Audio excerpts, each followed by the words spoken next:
Dun, dun, dun, I fixed it! Now problem solved. Yay. Here we are, friends. Welcome back to another awesome, super radical Monday night of Pathfinder. I am your host, Molly Mayhem. You guys should know me by now. You should know Red. You should know Cheeky. You should know Patrick. You may or may not know Brielle just yet, but Brielle is our newcomer. This is her third session with us. She's playing as Estrella, which we still don't know much about her character. We're working on it. I think when we ended our last session, we started interrogating her to learn more about. Well, I did because I'm an asshole, and started interrogating her to find out more about her. And yeah, we're gonna see what the fuck is going on and where are we and how do we get to where we need to be from here. So, Patrick, take it away. Alright, so last time on Pathfinder, our intrepid adventurers managed to take actually the most direct route out of the dungeon. Hey! Under the Lone Mountain that is the Great Black Rock in the western Osiran Desert. You are in surrounded by massive sand dunes. And there's nothing to be seen in any direction. You negotiated successfully with the subterranean goblins thanks to your friend Black. And you managed to not piss off the gnomes. Yay! You also didn't go visit the dark elves that were hiding under there, and managed to evade or not get killed by a pretty badass monster, the dark elf banshee that was haunting one section of the caverns. You found a small hermit's retreat with some books and lore. The dwarven god of community service. I believe Brielle's character Estrella is the one that picked up the goodies, and the god has asked you to return the artifacts to his people. Kind of like the entire reason you're in Osira in the first place, to go return some other artifacts to the main temple in the capital city. Well, at least having the ambassador from Osira with you, he's heard of this place. He hasn't mentioned if he's ever actually seen it before. You do know that he was a military general in the army before he got assigned as an ambassador. Also, being the cousin of the pharaoh doesn't hurt his reputation either. So you've got the four of you. Black, the ambassador, his name is Akar, and you are sitting outside of this great black stone mountain, looking out into the desert going, what the fuck do we do now?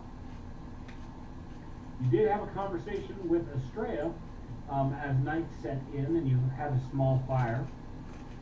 And found out that she is suffering from some kind of cursed amnesia that she only knows about the last couple of years, where she's been wandering around Chalix, being a general do-gooderish type and helping the local people. She hadn't pissed off the demon-worshipping military government yet. But, she also did help you guys escape, so if they know who she is, she might be on their shit list now. You're on mute, Brielle. I said head big empty. Alright, so, what Akar has told you is, you are far to the west, deep into the desert. The capital city is only about 30 miles south down the great river that runs through the heart of Osira. And So you're far, far to the west of this, and probably quite a bit south. What do you guys want to do? You have Head east. What was that? Head east. Okay. Seems right. So first off, you have a question of do you have appropriate water supplies? Yeah, we have the Ooh. endless water. I still have my water skin, which, while stale, has yet to be like used. So I have that. As We'll well go with you probably just kind of like peeing. We don't have to talk about whether you do it or not. yeah. I might drink water, but yeah, I would drink a bottle of water, a can of water. Well, yeah, we have a bottle of endless water. Is it aboard the ship or is it in somebody's pack? I think it's in somebody's pack. I think we had this discussion last time. Yeah. That's right. I think it's in the. It would be in the bag of holding. Yeah. Small enough to fit in your small mouth bag of holding. Yeah. So you've got sufficient water. Mm-hmm. Which is probably the biggest thing that is probably going to get to you in the desert.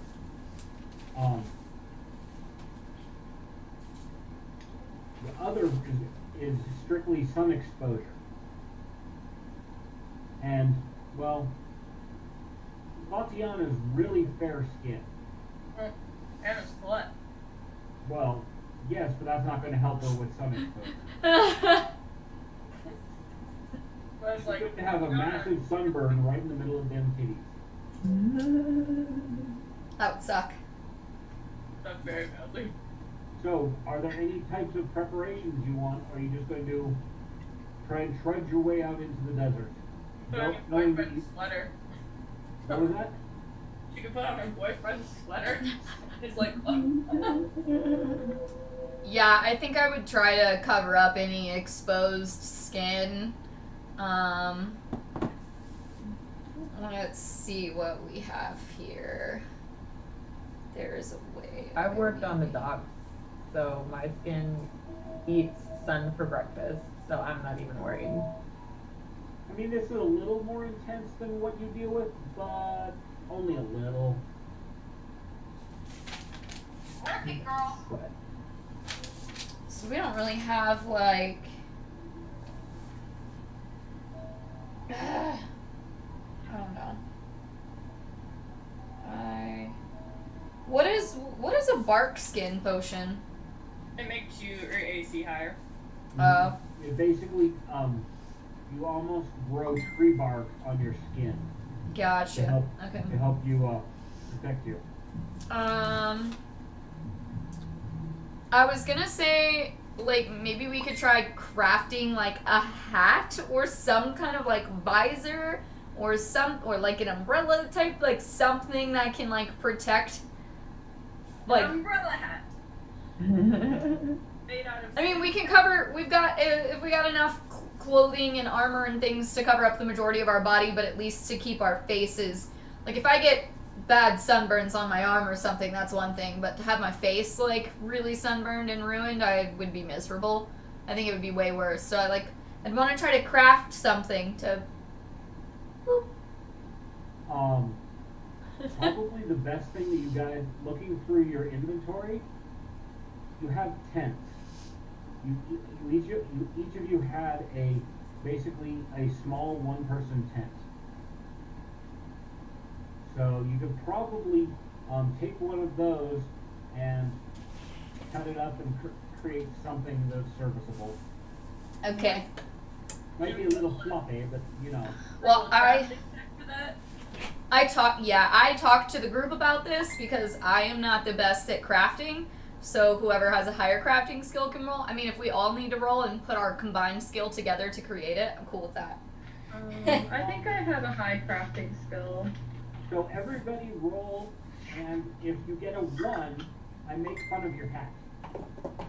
And get a one. LMAO. I almost got a 1. My crafting is a 6 total. Okay. That's what I got on the die, and yeah, that's why I was like, yeah, I'm not gonna be able to do this. I need help. I was gonna say, Steffi probably does not have to worry about sun exposure, yes? Okay. I got a 19 in crafting. You are a northern type plant, so too much sun exposure could dry you out. I mean, so you have kind of the same exposure risks as a mammal. Word. I might take whatever's left of the tent and craft myself a small hat and small jacket then. And also store you up here, and like my captain's coat can help provide you some shade, perhaps. Have it over my head. Yeah. I imagine you like peeking out from who my got the highest score so far? Estrella has a 19. Probably Australia. I got 9. I got a 9. Okay. So everybody under 10, your hat's pretty basic. You've got a piece of cloth that's just kind of draped over you with a headband tying it on. It's very Arabic. Estrella, on the other hand, her hat, she manages to fold it just right, where she's kind of got managed to get a little bit of a brim to it, and it looks much more like a gardening sun hat. Nice. Good job. A car simply pulls out of his bags an appropriate headscarf that he not only puts across on his head, but it has a veil-like thing that he can bring across his face. And he does warn you guys that you may want to be prepared in case we deal with blowing sand. He checks out your footwear, and he's very concerned for you, for your barefootedness, whether you're going to scorch your feet on the sand or not. Ooh. Everybody else has got shoes of some variety. That's true. So, Cheeky, roll me a constitution check. Let's see how hardy your feet are compared with boots. I got a 10. 10 on the die or 10 total? 10 total. Your feet probably are going to be okay, but you're going to have sand everywhere. That's okay. You're going to need a serious, hosing off at some point in time. That's alright. And a car, you're actually very lucky to have him. Being a military commander in this country, he knows well about the deserts and suggests that you, walking in the early morning and evenings. Mm-hmm. So after the sunset and it starts to cool off, early mornings before noon, but resting during the midday, because it's just exhausting to be under this level of heat. Absolutely. Yes, Estrella. I'm sorry, I have a question. Always. The more story you tell, the better it is for me. Mm-hmm. Okay, I was just wondering if Cheeky couldn't shrink down into a small animal and go into somebody's pocket. I don't remember the size limitations on Cheeky's shapeshift. There's not much, but I mean, if I'm down to my 7 inches, and then also have a little tent jacket hat, I should be okay. I'm pretty sure if I measured my cleavage, I have about 7 inches of cleavage, so she could just sit right there. Yeah. I can just be in Molly's boots. I'll take the Kate's jacket and Molly's boots. Yeah, Cheeky hangs out on my shoulder a lot.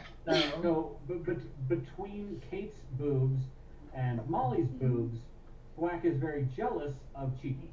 Thwack is kind of wondering, why don't I get to ride in the boobs? Not precious like I am. Happy. Right, so a car estimates that it might be an entire week's worth of walking to get to the nearest settlement, and he says he's only guessing because he has seen on the map where the Black Mountain is, but has never been there himself.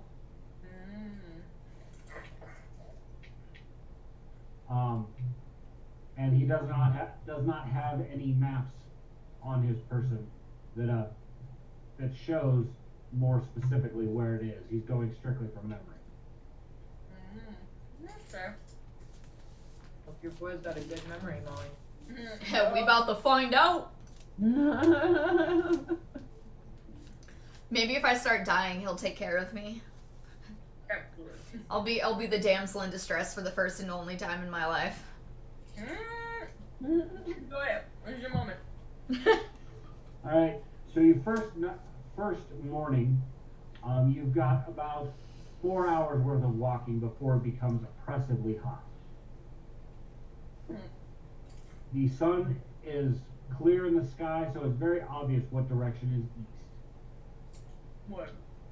And it gets to about 112 before a car calls for a break. Good man. He and Thwack will set up one of the tents, kind of not using its usual shape. They're more setting it up as a sunshade. Yeah. So you can get some shade, but still get a little air moving through. And so you've made it. I'll just calculate the hours that need for getting there.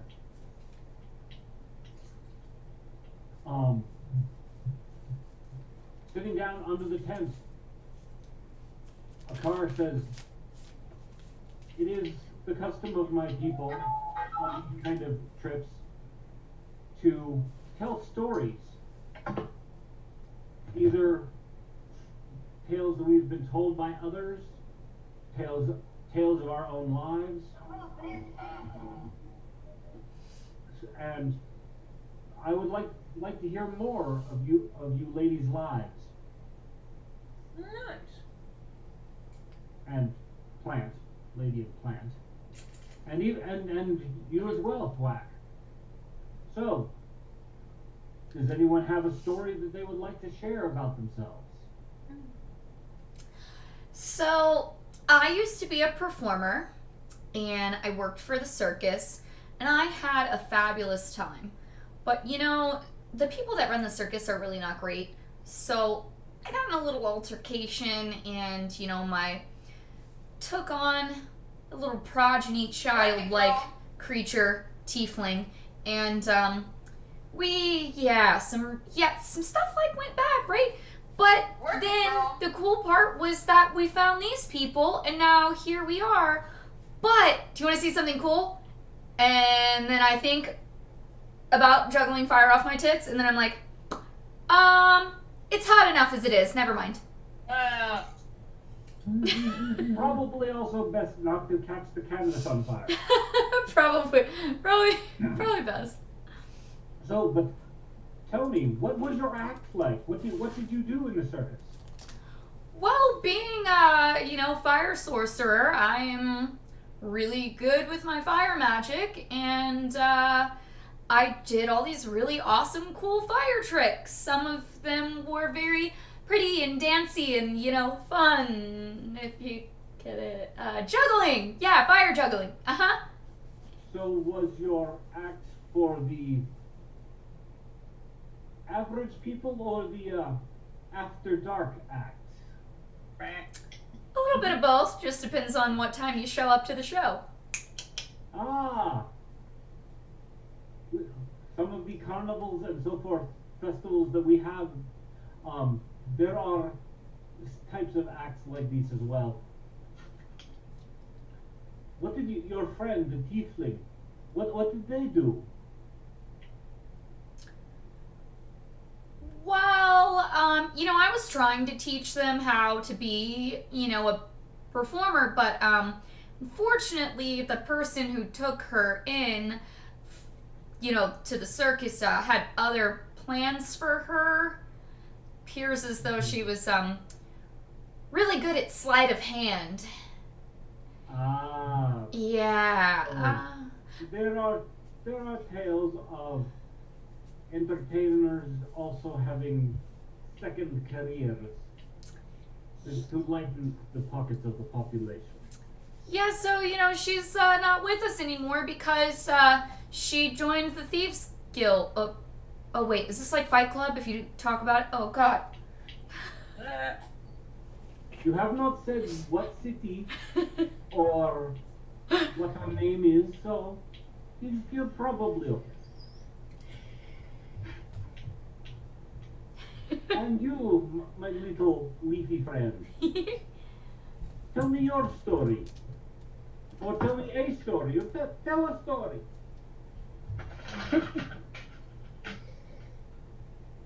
Me. Trying to find short stories to read.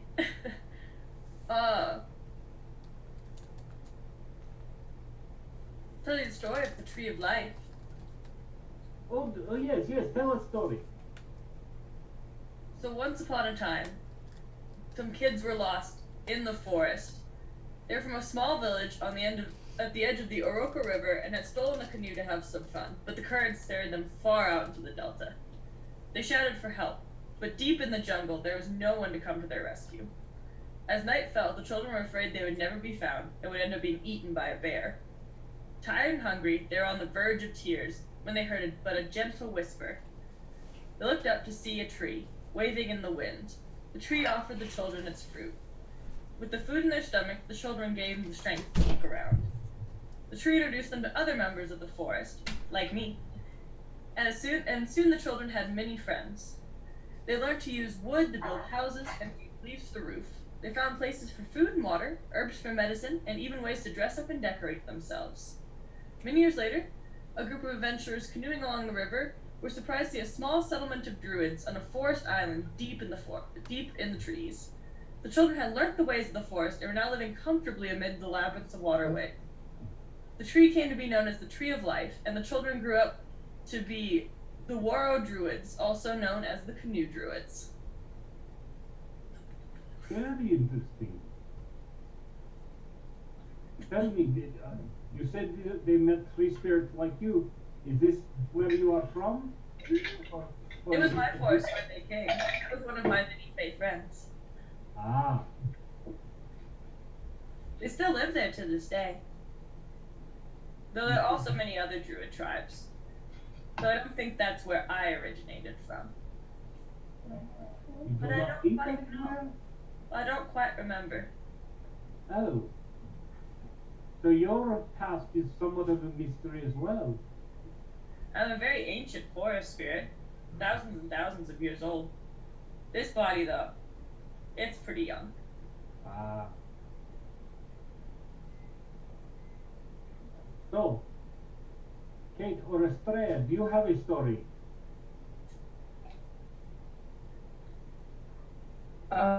What kind of stories are we telling? Just any stories? Backstory. Stories of yourself, stories you have heard, any story. It is a way to while away the hot parts of the day. So before we continue onward in our journey. Well, since I don't remember much of my past, and I've been traveling for so long, I can tell you a story that I heard around a campfire one night. Yes, tell a story. Okay. So one day, there was a human man walking through a forest, and he stumbled upon this great big tree. The tree had beautiful red and white blooms. And he noticed that there was a girl peering from the tree. And he said, "Girl, why are you here in this tree?" And she said, "Well, this is my home." And they kind of conversated back and forth, and he came and saw her every day. And eventually, you could say that they fell in love. And so the man swore that he would take this woman home to be his bride. So one day he went to the forest to confess his love and to tell her that he's bringing her home to be his bride. So he tells her this, and she's like, I'm sorry, I can't leave. And this man, he gets really aggravated, and he says, well, think about it, and then comes back the next day, asks her again, please come and be my bride. And she says, you don't understand, I can't leave. So the man, not being able to take no for an answer, he storms off and comes back the next day and captures the girl and brings her out of the tree. Only to, when he gets to the edge of the forest, does he look back and realize that the girl is no longer on his horse.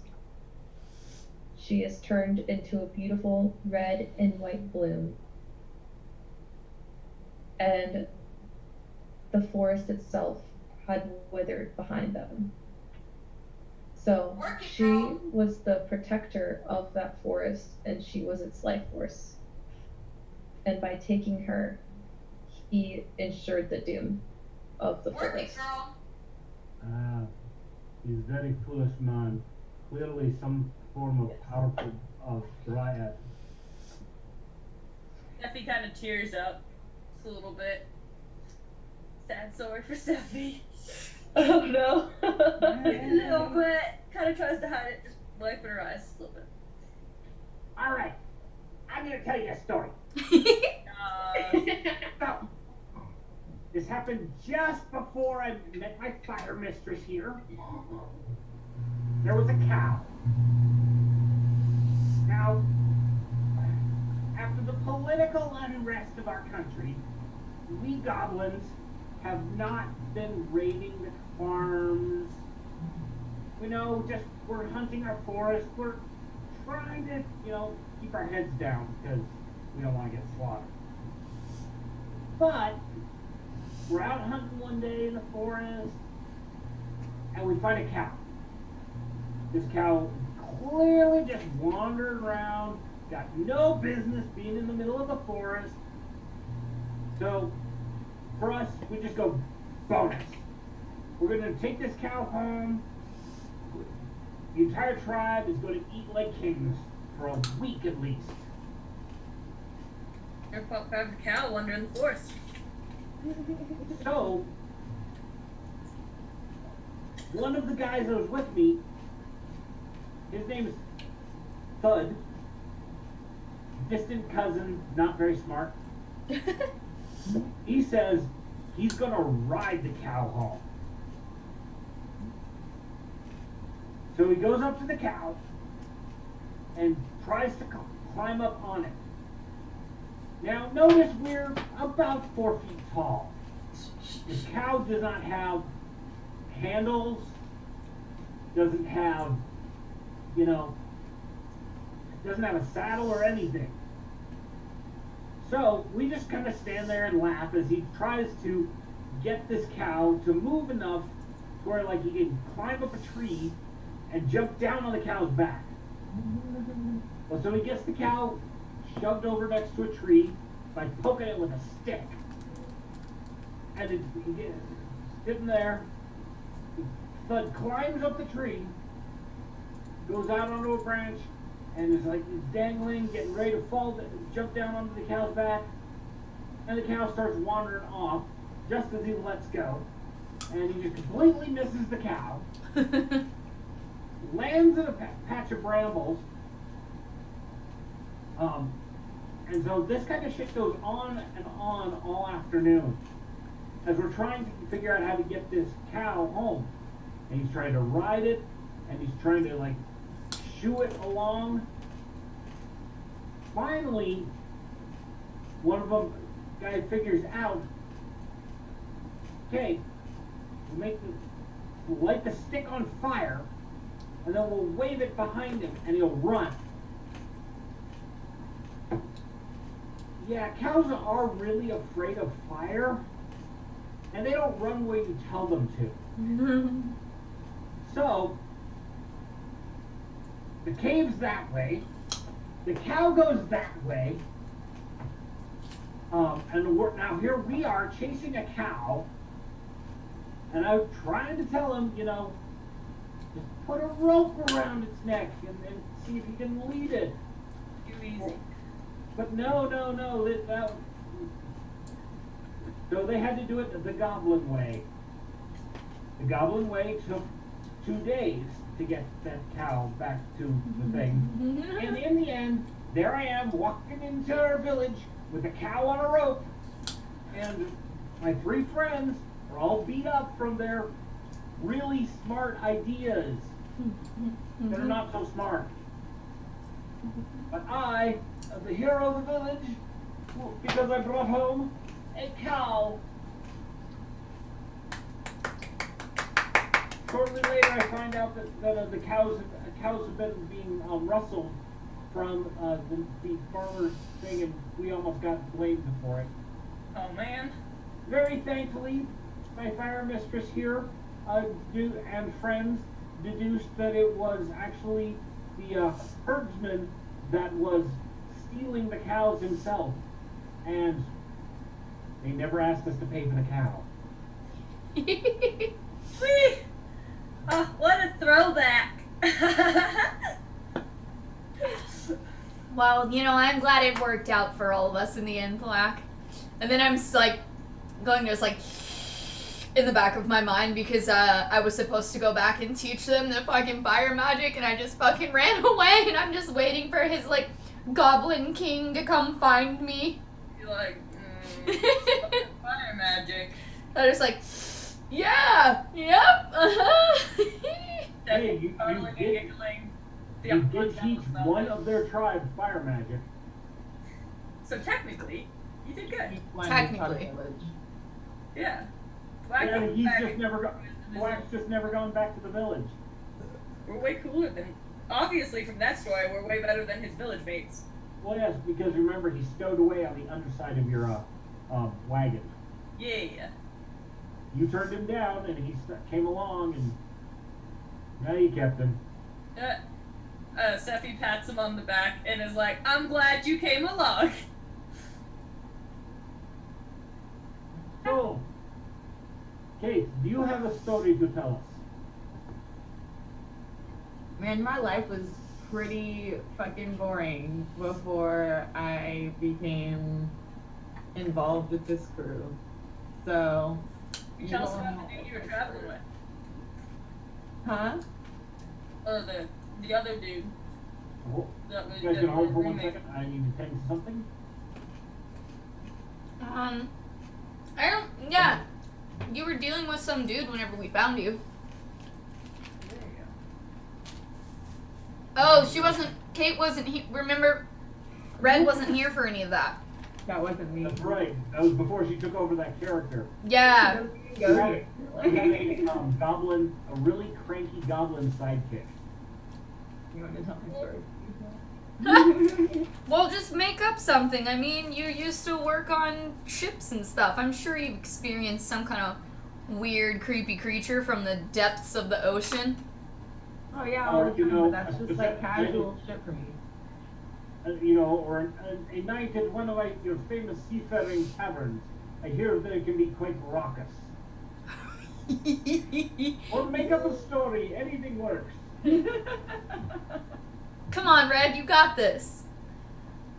Really, do we guys have that story? Well, I will go. tell I you. did just look up sea short stories on Google. Alright, I got you. That's pretty much what I was like. I don't fucking know. While you think of your story, I, Akar, shall tell you of a tale of many fine ladies that kicked my ass. Nice. So, Good story. I have been born into a very fortuitous family. But yet, it is still our tradition that we must earn our place. And so, at the age of 18, I joined our military. As a lowly soldier, thanks to my family, I was able to advance and prove my worth more readily than others, but still I had to start debugging. This involved training. I had training on how to use a sword and a shield, but the entire marching concept was not something I picked up so easily. In the beginning, I was not so coordinated, carrying a long spear over my shoulder as I was supposed to walk in step with everyone else. And at least once during a practice, I was out of step, my spear moved the wrong way, multiple people fall down, Oh no no. one was stabbed. That's good. But this is, I was simply very new to this. I learned. I got my head on straight, as my commander said, and we were going out on leave, and we went to a fine establishment that purveys the company of women for socializing. We're well acquainted with those establishments. Yes, some of the stories you have told me so far do lead to me understanding that this story, while some people might consider it a little too, what's the word, bawdy, or for the fairer sex, I don't think it's very fair what happened to me, but we will find out. So, this is a new experience for me. I have heard of such establishments, and my comrades in the company decided that they needed to increase my world knowledge, apparently.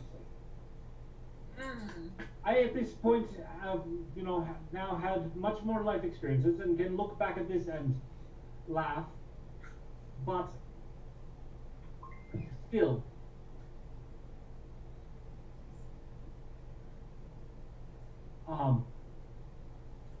so we go into the establishment, and at first it appears to be a bar, a place for one to get a drink and rest, but the wait staff is all very attractive and finely dressed. Well, by finely I mean robes so sheer that you can almost tell the smoothness of the skin underneath. Very bright colors and beautiful perfumes. So I am young and know nothing of really dealing with women. I have sisters and a mother, and if I were to ever look at a woman in the presence of my mother the way I looked at those women, I would probably have large dents in the back of my head. But, as you know, in such an establishment, they are presenting themselves as entertainment, and it is rude to not appreciate the entertainment. So I followed the lead of my patriots, and I enjoyed watching them dance. Very skillful dancing. I'd never seen a pole used in such a fashion before.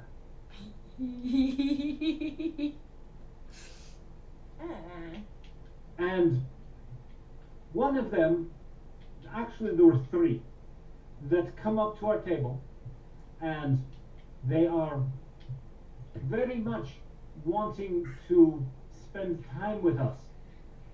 And I am young and dumb and have no idea what's really going on. Now, my father insisted that I wear traditional military clothing. I had no allowance for anything more, so I looked no different than the rest of my unit. But I had a little more coin in my pocket. And so my friends decide they are going to hire all 3 of these women to give me an education. Ah. Tatiana just kind of like, as you know, some of you know her past of being a full-service sex worker. She's just like, grew up in a brothel, raised in a brothel by my mom who ran a brothel. All right. So, at first they were hesitant because they did not think my friends had coin enough to splurge on such a thing for me. But apparently they'd filched it out of my coin purse, and so it was really my own coin to pay these ladies. What good friends. Now, the pleasures that I enjoyed at their hands in an upstairs room were many and varied, and I was quite excitable. So,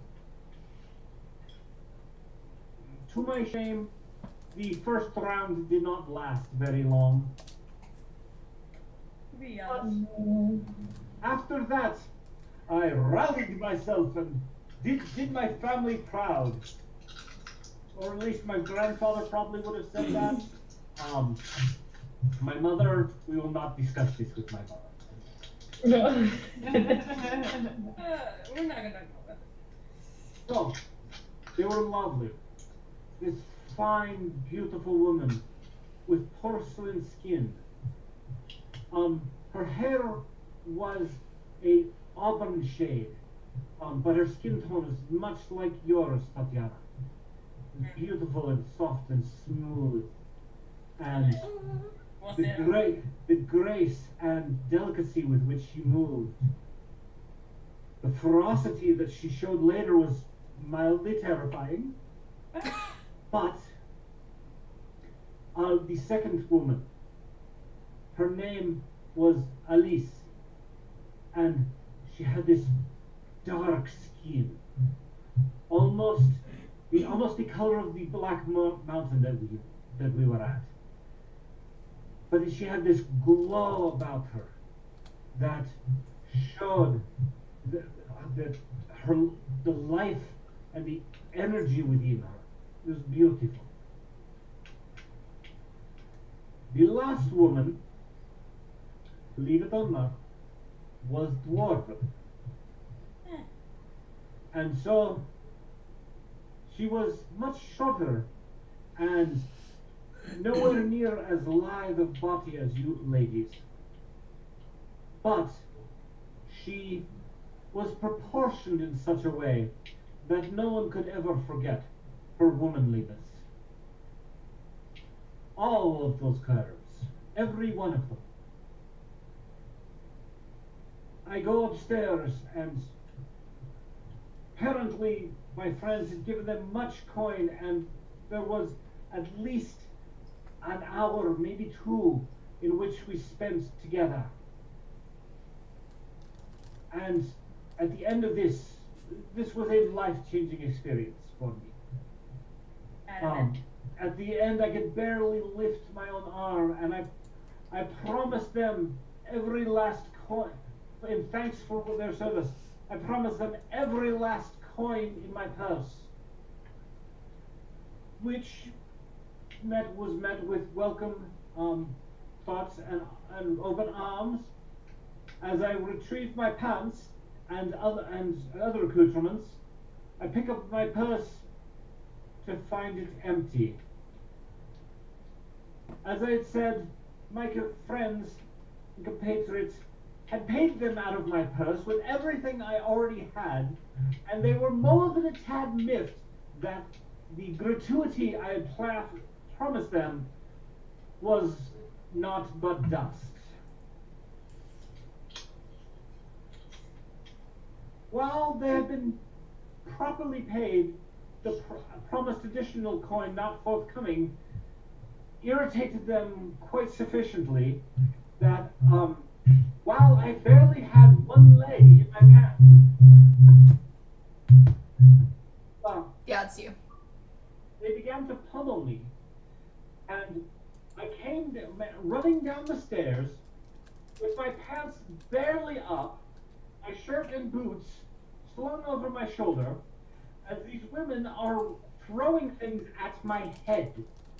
I have a black eye and a bloodied lip, Oh my.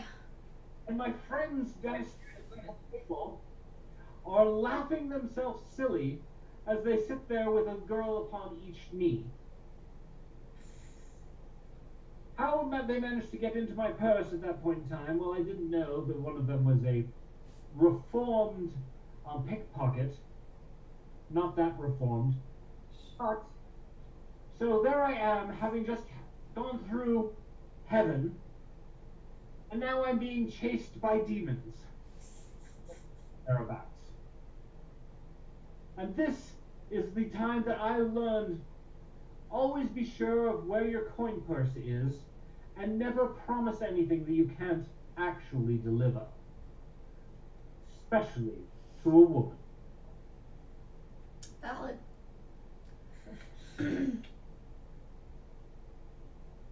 And that is my story for today. Have you come up with something that you can tell us, Kate? How could anybody tell a story after that? That How was a could good anybody story. possibly follow that? Cthulhu. My uncle, he was a great storyteller. And in the moment, he could make up a story about anything. Pick an object, pick a subject, he could tell you a story. One of the great prophets of Osira. Something about moving a mountain. I don't fully remember. But it was a great story. So, I have, as part of the reward, his tradition of my people is he reaches into his bag and pulls out a bottle of wine. The best storyteller gets to take a good long drink of the wine. Now, everyone here must say, whose story do they enjoy most? Who's best storyteller? Steffi points at him and laughs. I probably should have said something about the wine before we started, but as you agree, here is to us. Takes a deep drink and hands the bottle to Tatiana. Yay!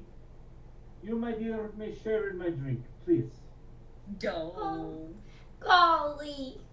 Thanks. And I clog. Try not to be the alcoholic that I might be deep down inside and only take a sip. So, it is probably best that we talk about what we may find out in the desert.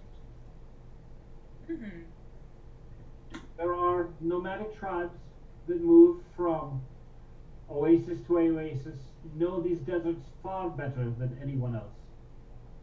Mm-hmm.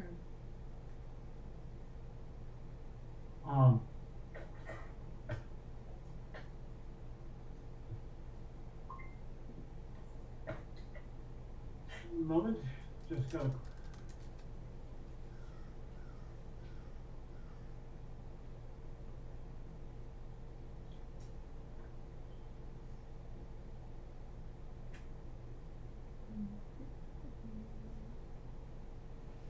I need to do some fooling around on my computer at some point because I'm pretty sure the sound would be better if it wasn't coming from my. So basically, I'm using the microphone from the camera because I don't have another microphone to use that would pick up my voice unless I'm wearing a headphone. So the sound that the viewers are getting is the microphone picking up the sound from the TV or from the sound system. So that's why, like, y'all's voices are sometimes lower than mine, but, like, Cheeky's picks up her voice so heavy, but yours is, like, kind of low. I can figure out what brand of microphone I have too, because it's Jeremy's and it's fire. It's so good for streaming. Like, it's never unclear, really. Is this any better or worse? Better. Okay. I switched the mic on my system. Okay. Yeah, I think that's better. From what I'm seeing on the scale of where the volume is going, hopefully that's better. It'll take a second for the delay to catch up, and then they'll let us know in the chat. So we can continue until we have any more responses. But thank you guys for letting me know that was an issue, so that way we could address it, because we definitely want to provide the best stream that we can for you. We're still trying to figure out all the logistics. It's only been about a year since we've been doing this, so sometimes we run into little uh-ohs, but they can always be fixed. And he said better, so sweet. Excellent. And if we need, I can. Right now, I'm just using built-in microphones. Yeah. I could probably slap one on the desk here. Yeah. All right. So he tells that there are nomadic tribes that live in the desert, moving from oasis to oasis, that know these deserts better than anyone. There are some subterranean races that will burrow in and create dens underneath the sands and pop up to attack unaware travelers. And then there are the worms. Sandworms. There are large creatures, some as big around as a man, others bigger than an elephant. And the deeper in the desert you are, the larger the worms tend to be. We are fairly deep into the desert, and so if you see any sand shifting suddenly out on the horizon, we must beware. Think dune sandworms. Nice. What is the one? I want to say it's trimmers, but I don't think that's it. Yep, Is it? tremors have worms and stuff. They like come out of the ground and they have these big, weird, creepy mouths. Yep. So, the rest of the afternoon passes, people taking naps, getting their rest. Yeah. He does warn that in the desert, because there's no plant life or anything, the nights cool very quickly, and you want to put on, as it cools, you're going to want to put on whatever warm clothing you have, because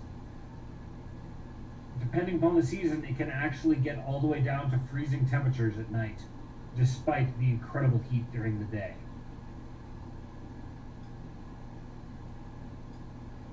So at sunset, he and Thwack quickly break down the shade shelter that has been made, and your head point you off in the direction that let's see, yes, east is the direction the sun would set. No, rises in the east, sets in the west. Yeah. Okay, I always get that backwards. I remember because sets in west are EST. Like there's an ES. Got it. That's how sets in the wests. So, with his back to the setting sun, he points it off in a direction. Now the sand has been near the mountain was fairly low, but you're moving into a section of very high dunes, peaks and valleys, and you're going to have. He's going to warn that don't get too close to the crest of the dunes, because they can suddenly shift and slide away beneath you. So I want everybody to make a survival check to see if they pull that up tonight. Sephi got a 26. He got a 19.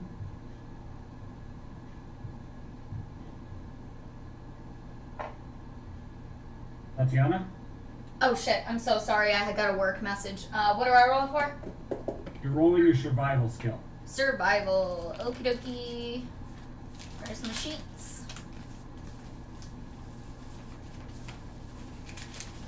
Survival. Ooh, that's good. That's good. I got a 31. Oh, nice.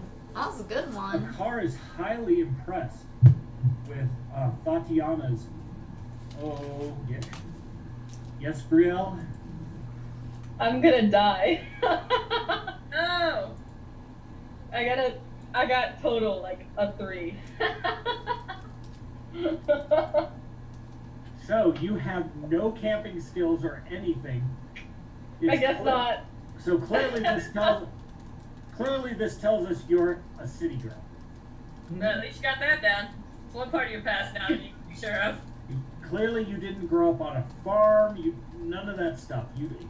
Clearly you don't know anything about being away from modern civilization. Might have gone glamping once. Yeah. You didn't like. Living outdoors, maybe. So, while a car is praising Tatiana's skills at moving smoothly across the sands and dunes, he's in the middle of saying this when Estrella basically decides to go and look over the crest of the dune to see what it's like, just as it crumbles out from underneath her. What the fuck? Iconic. So No. it will not kill you because I don't believe in rocks fall, the party dies. Thanks. Oh, you do take 6 points of damage as you basically barrel roll down the sand as it's sliding and shifting with you. Okay. Now, for the question, Whee! how do you land? Head down or feet down? High or low? That's the question, Estrella. Okay. So I've rolled a D100 to determine whether you land feet up or feet down. So, what's your acrobatics score?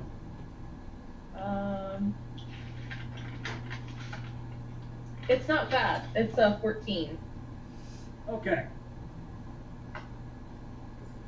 All right. So, high or low? You pick high or low, and whether that matches what I rolled on the dice determines whether you're ass up or not. Patrick.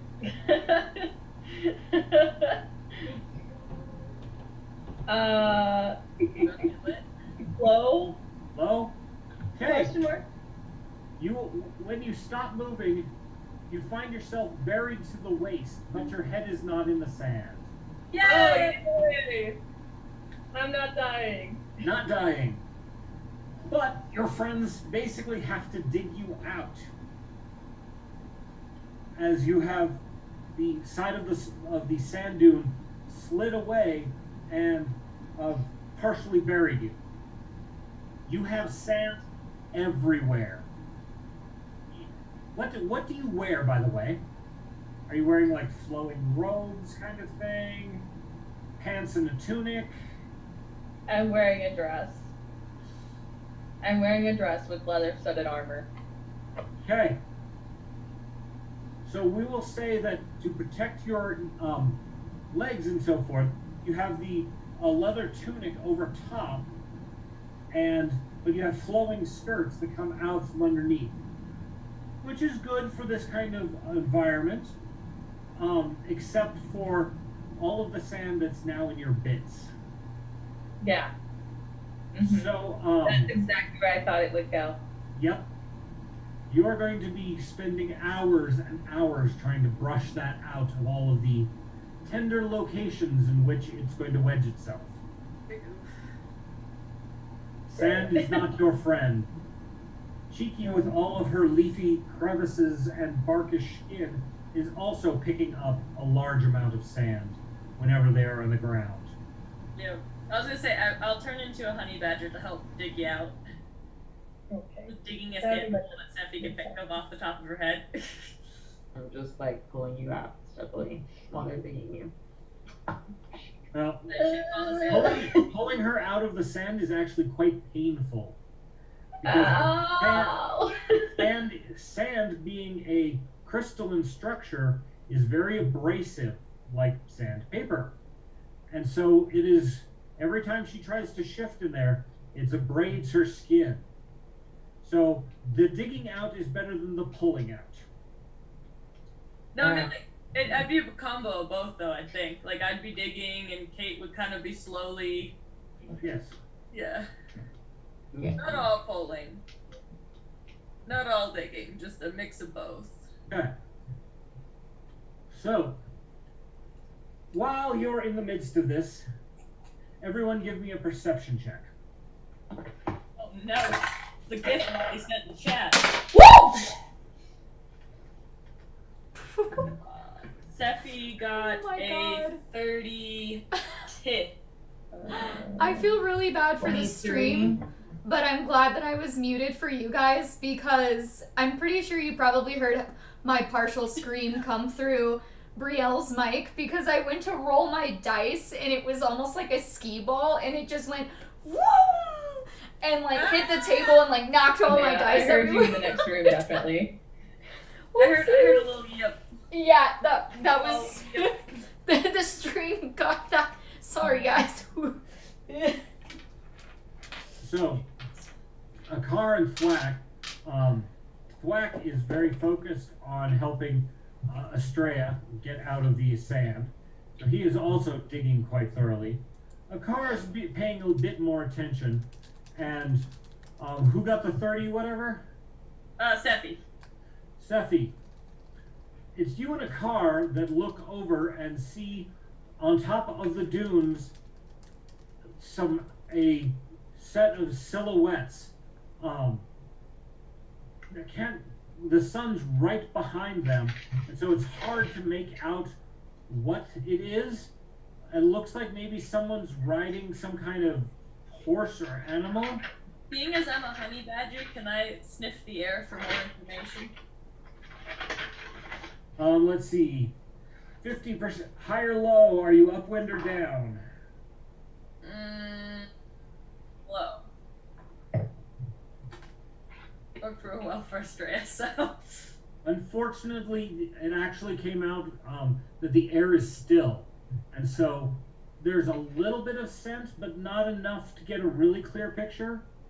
You do smell the sweat of men and something else. Roll nature to tell me, see if you can identify what it is.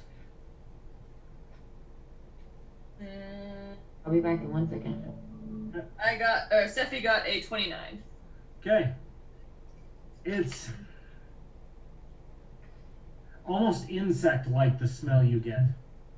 Oh. Oh no. So there, from what you can see, but the sun's in your eyes and it's really not easy. There's at least 4 of them. 4 of them. Standing on. Sweaty and smelling like an insect. What was that? Man sweaty and smelling like an insect. Something like that, yes. Riding horses. You don't smell horses. So they might be riding insect thingies. All right, let's take a quick break, everybody. Red's run away. I need to run away for a moment as well, and we'll pick up here.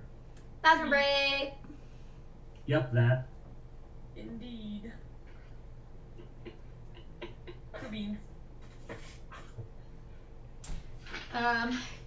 Yeah, once I take some time to work on this stream, hopefully I can figure out a better way to share our Zoom screen with you guys. That way it's easier to kind of flop back and forth with other screens, especially like the be right back and stuff, and the going live soon and stream ending soon and stuff like that. That way I can just boop, swap over a screen really quickly, but unfortunately it takes me like multiple clicks instead of just the one it should normally take.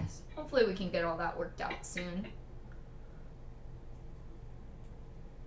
So, did anybody else besides me, when you said worm, think about the Alaskan bullworm from SpongeBob?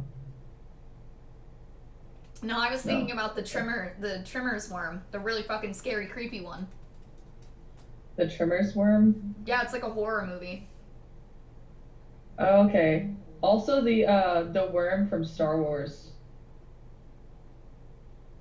Yeah. The desert worm from Star Wars that comes up from the cavern That's where what I and was eats thinking. people.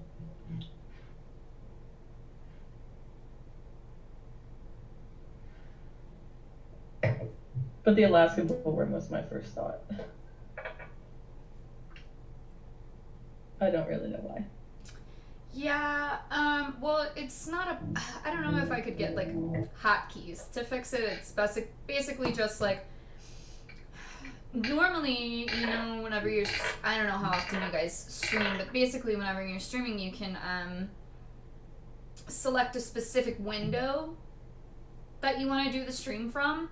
But, like, mine won't let me select this window and actually display the Zoom video properly. So what I ended up doing is, like, screen sharing is basically what I'm, like, the entire screen. So that's why you guys see, like, at the bottom, like, all the tabs I have open and things like that, because, yeah, I just, that was the only way I could figure out how to actually capture the Zoom appropriately. So, yeah. I'm glad I'm not the only one who thought trimmers. Hey Max, I miss you also. Hope you're doing well. And I haven't seen Dune, so I don't know. And you didn't mute yourself. Oof. Yeah, big oof, because now I have to talk really quiet. I just want to turn really quick. Okay. Unfortunately, you guys, I'm sure you guys noticed we're in the same house, just in 2 different rooms. So every once in a while we get a little feedback from each other on accident. So if it happens, definitely let us know. We'll do our best to work on that and make sure that you guys aren't getting any weird, heavy feedback from that. And I don't know, is the Star Wars worm considered Jabba the Hutt? No. See, I've never even watched Star Wars. I don't fucking know. Gosh. I'm No, thinking Jabba the of Hutt's a completely different thing. What was it? The Pit of That has brain. Sarlacc, the creature that was... I think that was a worm, or was it... No, it was one in outer space. They landed the Millennium Falcon inside of a cave that turns out to be a worm. Ah. Oh, so you mean like when SpongeBob goes into the mouth of the worm that thought he thought was a cave that turns out to be a worm? Yep, they were riffing on Star Trek there. That's Star Wars, amazing. excuse me. Yeah, so I've seen bits and pieces of Star Wars. I definitely know a lot of the characters and what they look like, but from I guess like some of the original films. But anything newer, I don't know anything about. I mean, I know there's a baby Yoda, but I don't really know anything about the Mandalorian or the characters that are in it. It's something I wasn't really raised around. Like my family was never really big on Star Wars, so I never got big into it. Instead, we watched a lot of horror movies. Like, oh god, what was it? 13 Ghosts. Ooh, that shit fucked me up. And I was like pretty young. I mean, I was younger than 12 whenever I watched it, and that shit fucked me up, man. That one was rough. And Chucky and It. God, I watched It when I was like 10. It's terrible. Terrible. Fucked my shit up. I never watched it, but the whole Chucky thing, just even seeing the advertisements just gave me nightmares. I've never been a Horror fan. Seeing the advertisements was just enough to terrify me. That's totally fair. I don't do horror movies. I do. I do. I don't really do it either. Like to be scared. I can't do it anymore. Now I get like like bad, especially the ghost ones. Anything like ghosty or demon like, or things that like get in your brain and fuck with. I can't sleep. I start seeing shit and hearing shit and just nope. It does not work for me. Absolutely does not work. This is why it's really good being poly. Siobhan likes her horror movies, so she goes out with her boyfriend to see horror movies, and I don't have to deal with it. I like that. Oh man. Okay, so And I need to find. Siobhan does not care for action movies. Here it is. Is Blow this shit the up updated movies, one? not her thing. Yeah. Lily and I will watch all the blow shit up movies. I could see Lily liking that. I could see that for sure. I need to I need to double check. I'm pretty sure this is the new sheet for Vesta because I never printed it out. So like the last couple sessions, ever since you sent it to me, I have not been using her new stats. Ah. And I didn't realize I realized it and then didn't, and so now I'm just like, oh shit. So I'm gonna print that now, so that way I have it. Oh, my printer needs to wake up. Cheeky, did you make it back? Oh, I'm gonna take that as a no.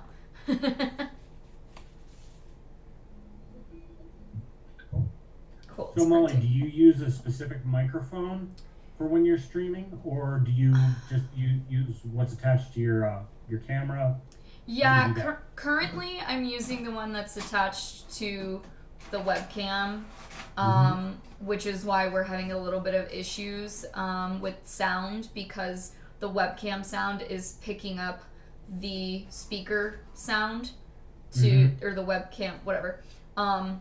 Because normally I can play the speaker sound through the like output or whatever, and then could also do a mic. So I do like two things. So if I'm wearing headphones, it'll do the headphone sound and then pick up the mic. So it has the sounds as like separate things, which makes them a lot smoother, and then you can adjust the volumes for those and stuff. But because I have to do it through, because I don't have a mic right now. I have one on my Amazon wish list though, that was recommended from another streamer.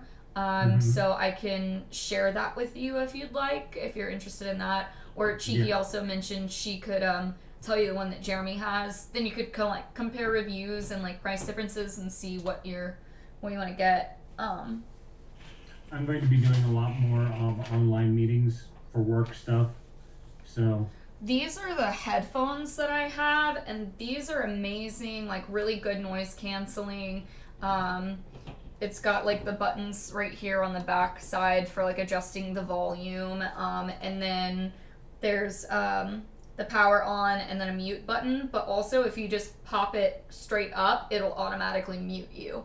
So all I do is just flick my little microphone up and down to like mute myself if I need to. That's what you're calling it now, flicking your microphone. You know it, baby. Yeah. But these are Corsair. These are Corsair. And then when they're on, they light up. A little emblem on the side like changes colors. They're pretty cool. Yeah. I mean, I'd like some cooler ones, but they work really well. They're like almost $100 headset, but it works great. And typically for gaming, I don't, I just use the headset, but in certain circumstances, obviously the headphones don't work very well. So I need a good microphone for sure. Hopefully we'll get that figured out soon. Okay. I can probably get rid of these sheets because Scared to get rid of any of my old sheets. I'm like, what if I wrote something on there that I forgot? I really need to go through them and figure that shit out, but yeah. No. I'm gonna hang on to it until the end of the session, and then I'm gonna go through it and see, make sure it's all equal. But okay, Cheeky's back now. Yay! He's back. Hopefully if I keep talking, they'll know I'm back. Yes. I went to a concert on Saturday, and I got a big fluffy jukebox in the ghost coat, so I'm wearing that, and it's nice and cozy. It sounds cozy. I wish we could see it. I wish so too. All right. I'm adorable. The sun is setting, and as you guys are walking along, these shapes are right on the edge of the dune, and watch as Estrella gets ass over tea kettle, tumbling down the hill, and you guys digging her out. You're about halfway done digging Estrella out when the four figures charge down the dune towards you. They are coming down quickly, and the way that they move is very strange. It does look like they're riding some kind of insect.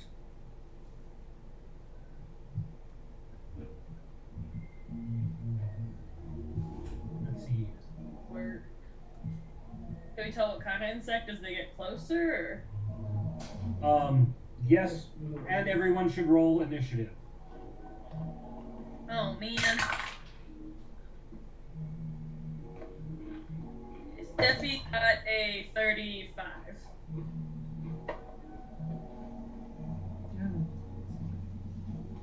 21 for Kate.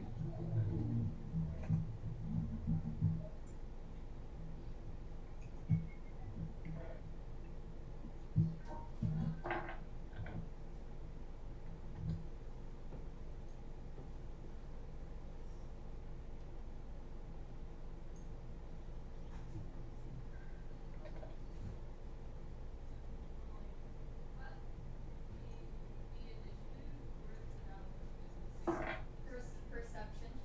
Yep.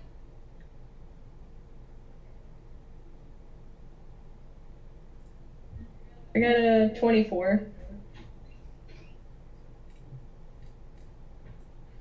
That was Bria. Mm-hmm.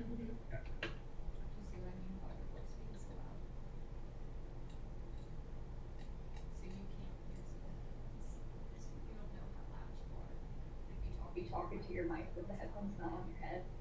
You can hear, like, you can even hear me. That's where I mean they pick up a lot. That's why we keep getting feedback. I see it. Okay. Yeah.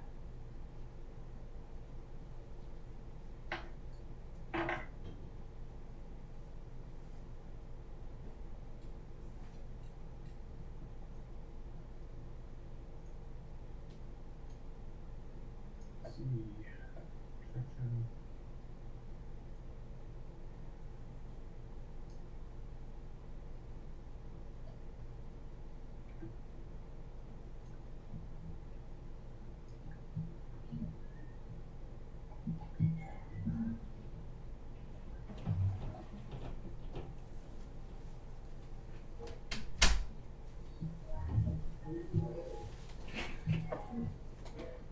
Right.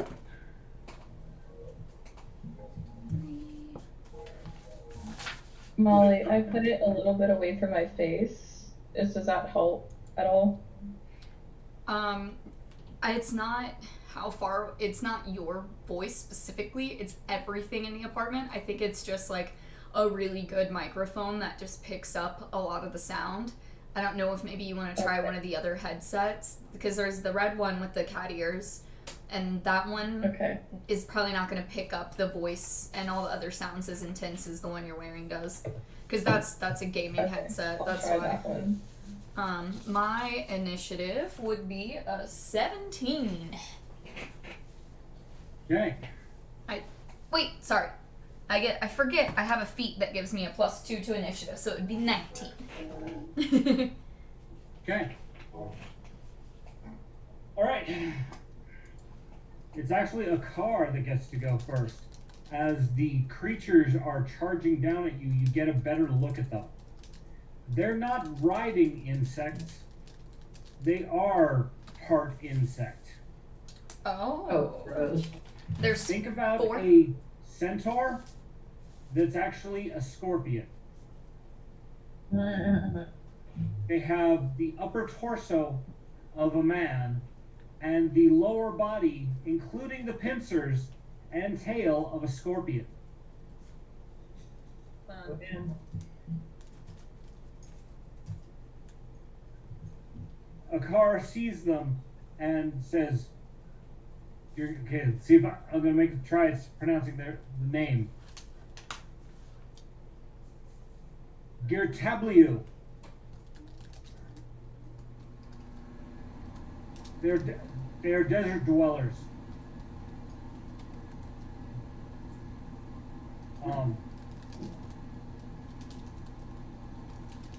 And desert dwellers and very fierce. Stand your ground. Understood. He yells out in Osiran to them to try to get them to halt their charge. It sounds like, but his call is not. They do not respond to him.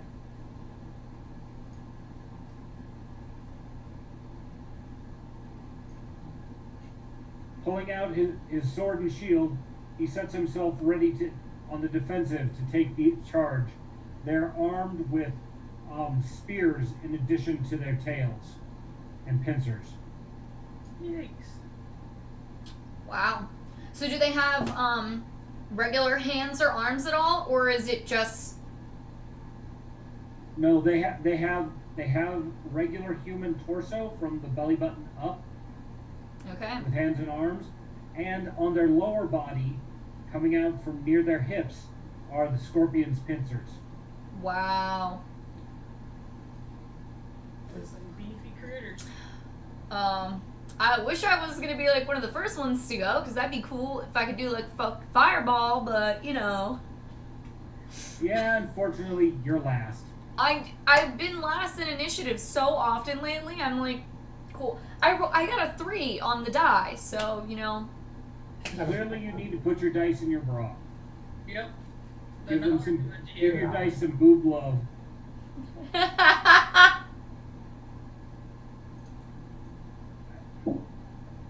All right, let's see who's putting the initiative in order. Okay, looks like Sephi is going to be next. And how many of them are there again? 4? There are 4 of them that are charging down the hill at you right now. Okay.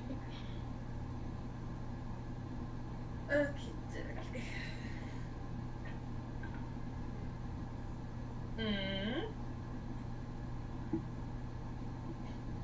see, what do I want to do?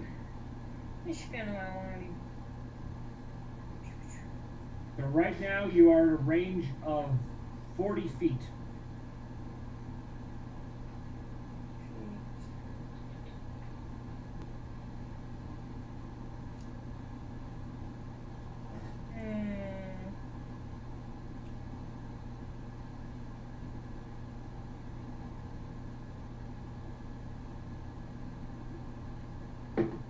I'm going to blind the one closest to me. Okay. And I got a 33 to hit. Okay, that hits. Excellent. And what is the effect of the spell? So, The is it a saving critical? throw? Would it be considered a critical success or regular success? It's a regular success. So the target is blinded until its next turn begins. It's actually a fortitude save. Okay. So his fortitude Is hopefully really low.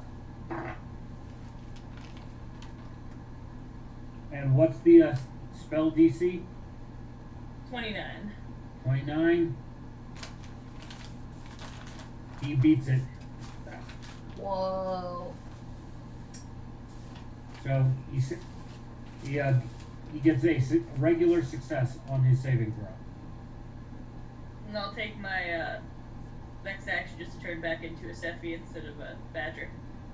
Stay Badger until they got closer, just in case it'd be advantageous to hide my presence. But they don't seem to care, so.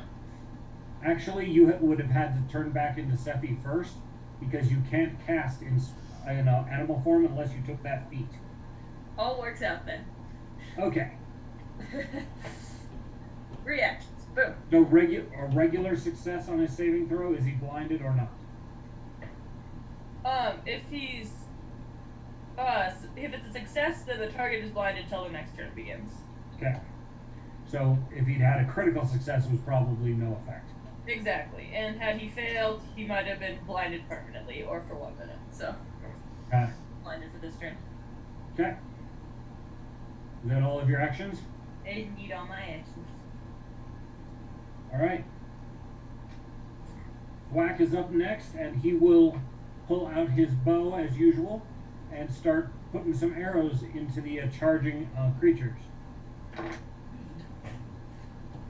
Get wrecked.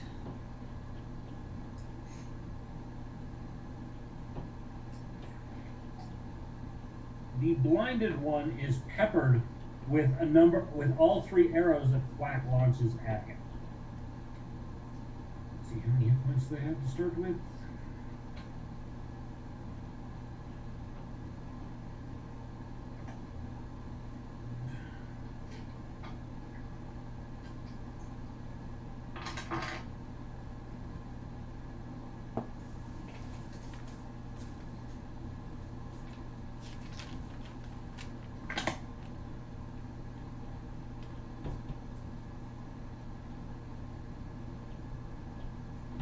All right. So 3 arrows, one particularly solid hit right into his torso. He's slightly slowed, and he's seems to be veering off to one side from where he was originally charging. Probably by being startled of being both blinded and being stabbed repeatedly. Yup. Estrella, your turn, Estrella.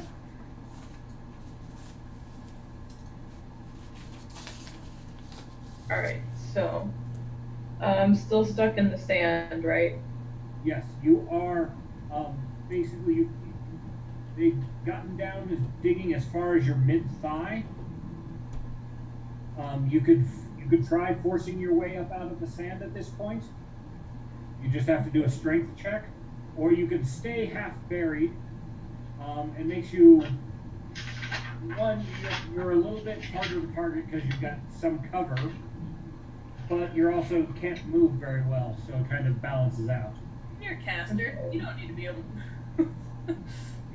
I want to do a quick strength check to see if I can crawl up out of this sand. Okay. Roll d20 and add your strength modifier. Or actually your athletics. Your athletics skill will be better than your base strength, I expect. Okay, wait. So do I add my strength or my athletics? Just your athletics. Oh, okay. Then it'll be a 20. Okay. 20 is enough that it takes you 1 action to get yourself out of it. You are now kneeling on the ground. All right. And they're like coming toward us still. Yes. Okay. I want to go ahead. How close is everybody to me? Right. The rest of your party? Yeah. You're all within, say, a 15 feet circle. Okay. I just want to know if I use like black tentacle, if like I'm gonna hit them and damage them or not. Your friends, no. You'd be able to easily throw the black tentacles to come up out of the sand right where the scorpion men are charging you. Okay, I would like to use black tentacle then. Okay. Right. And I need to roll for this one, yes? Let me look that up really quick. Let's see.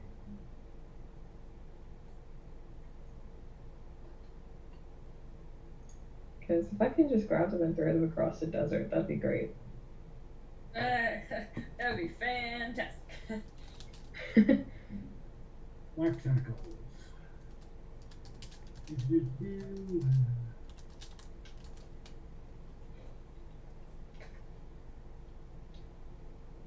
So you cast the spell, and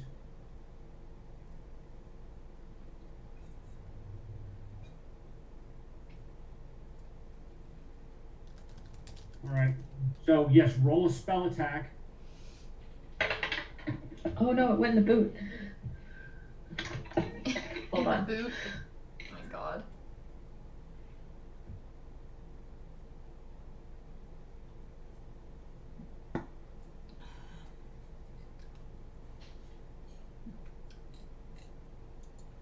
My poor rain boots. Just picking.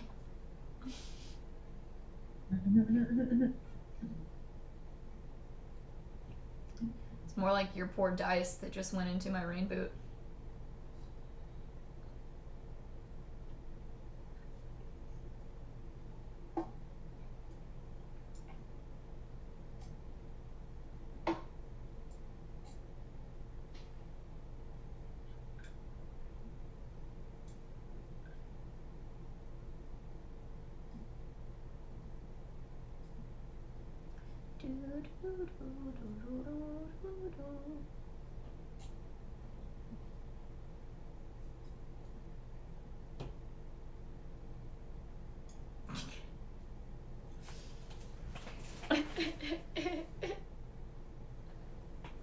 Anyway, so I got a 17 on the die.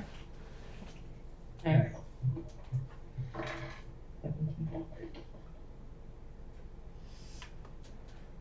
All right. The blinded one is caught up in the tentacles, as well as the second one next to it. The other two manage to evade and get away from the tentacles before they're grabbed. Hey, that's still some of them. Definitely. 3d6 of bludgeoning damage each. So roll 3d6s and tell me what it totals up to. I can do it for her because she only has one. Oh, okay.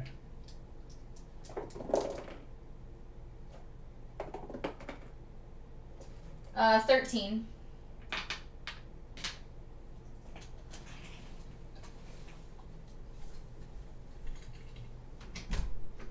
Okay. So two of them are mired in the tentacles and pulled to their charge pulled to a stop. The other two continue moving towards you. All right, next up that was Australia. Kate, Right. you have these, what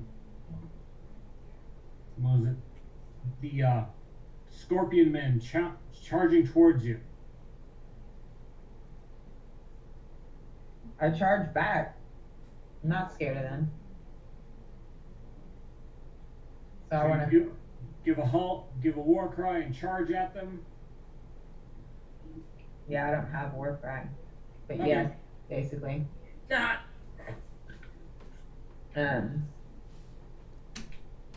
Charge back and swing with my great axe. So I want to close the distance between us. Mm-hmm. Of course you do. So that way, whenever I do my fireball, you're gonna burn to death also. No one ever considers your fireballs. Look, I have 3 moves, so I'll Ever. close the distance with one, Yeah. swing at the closest one with my great axe, and then I'll come back. On my last. That's fine. That way you can fireball. Loving them. Molly, how is this? Can you hear me at all? Yeah, we can hear you. Yeet. Okay, great. Okay, good. All right, make your attack roll.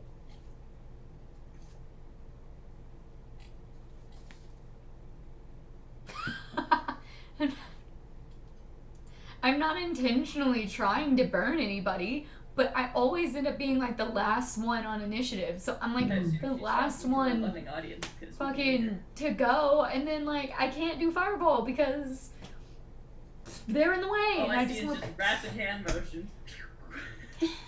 that was a you got the sound effect right on that one. Yep. You muted yourself. Are you yelling for me? No, I'm just kind of low key making fun of you, but in a loving way. The hand I got gestures. 40. Basically being like, oh, Molly must Oh. be talking to the audience, cause did you lose your dice? Yeah, went a little far. 4-0. 40, yeah. Okay. That's a crit. Yeah, baby. All right.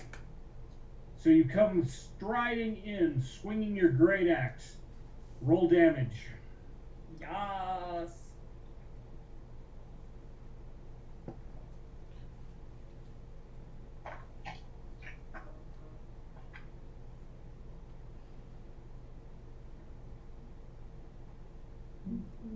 So 16 points of damage.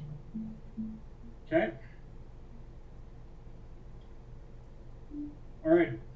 What part of the body were you targeting? Like right where like they separate, you know, like I'm trying to go for like the pincer. I'm trying to cut one of those hose off.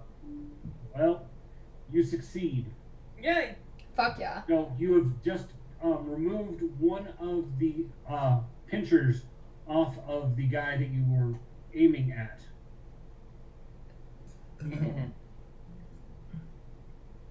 And then with my last move, I'm gonna retreat and go back, so that way Pie. Tatiana can launch her fireball. Unfortunately, that will probably their movement speed. At the end of your turn. They're going to be in range of. They're going to reach the party because they are very fast. Yikes. Oh damn, okay. So don't even fucking worry about it. I'm just gonna summon a dragon. It'll be fine.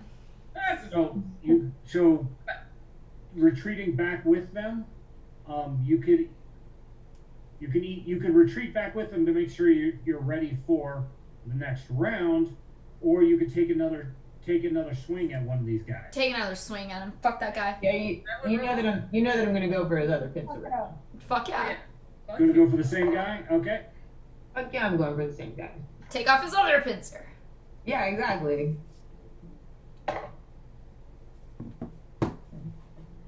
Um, 29. 29 hits, but is not a crit. Okay.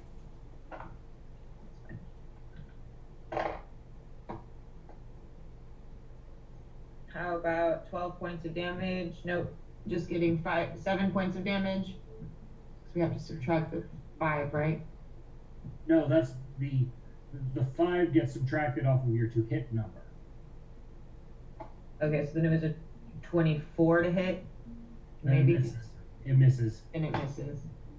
Damn. So just kidding. All right.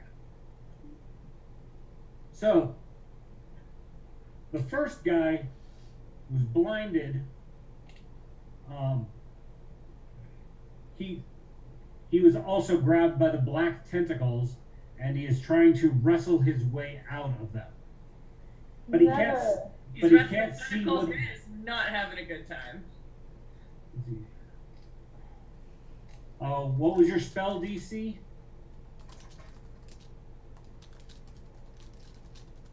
Whose? Estrella. Yes. What was your spell DC? Molly, what was my spell DC? Oh. Girl. I'm losing it. It's cool. No worries.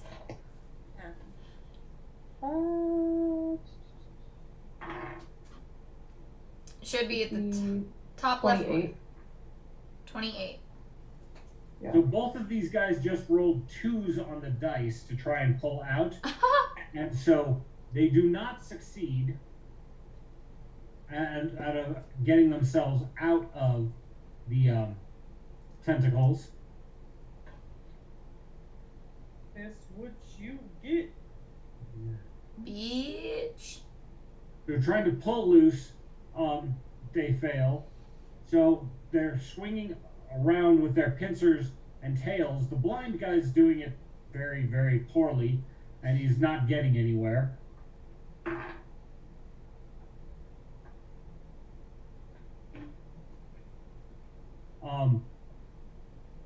The other guy does manage to start clawing at the tentacles around him.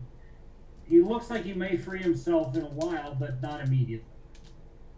Can I roll to throw him? Not till your turn. Okay. And then yeet. Then I can eat him. Basically, the tentacles go slam, slam, slam, slam. That's even better than a yeet, truly. I mean, yeah. All right. I love being a good old yeet, though. A good old yeet. Good old yeet is a good thing. So, the one pincered scorpion man charges forward and reaches to a car who has set himself to take the charge. He's been slowed down by Kate's massive attack, taking his one arm off. And just as the creature is coming down on him with his long spear, a car shifts his position, and his khopesh suddenly extends itself out to become a pole arm. I love a man with a big coat. Interesting. Skewering the guy right through his shoulder. Akar, being a practiced military man, is ready to deal with a charge attack.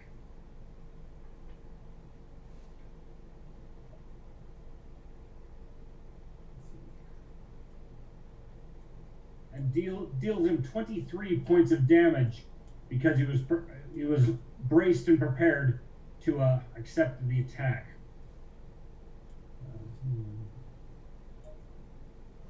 We have such a big party that, like, being the last person to go fucking sucks.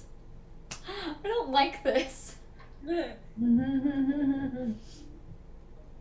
last one, who is coming up in the rear, actually bypasses a car as he's dealing with that one and charges straight towards Estrella and Tatiana. Oh, fuck.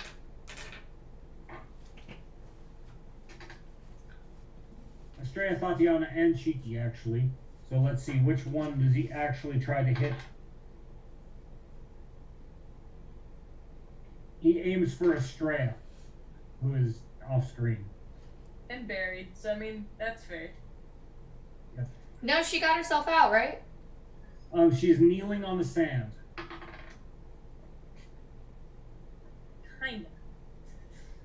Kinda got herself out. I mean, I So can. the question is, does a 22 bypass whatever armor she has? I'd like to say no, but Only one way to find out.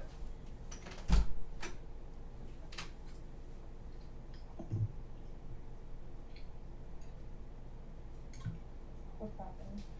You're gonna hit. Tell him no. Let me unmute. You didn't mute yourself. Oh, okay. But it's a no. Oh, okay. I heard a spoon. I know there was a spoon involved.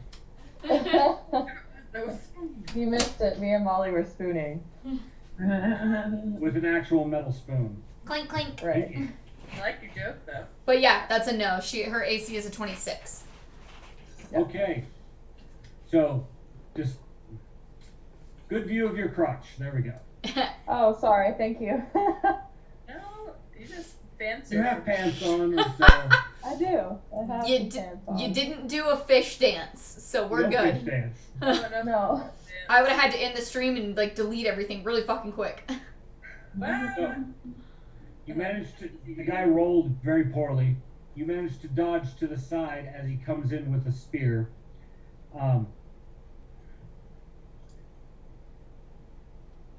On coming by, he also is going to try and take a swipe, one each at Molly, one at Cheeky, with his pincers.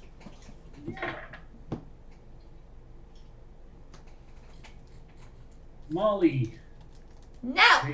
does a 30 beat your armor? Fuck yeah, probably. That's tough. Fuck! Well, yes. And Cheeky 24. No. Ha! Okay. Can't keep a good leaf down.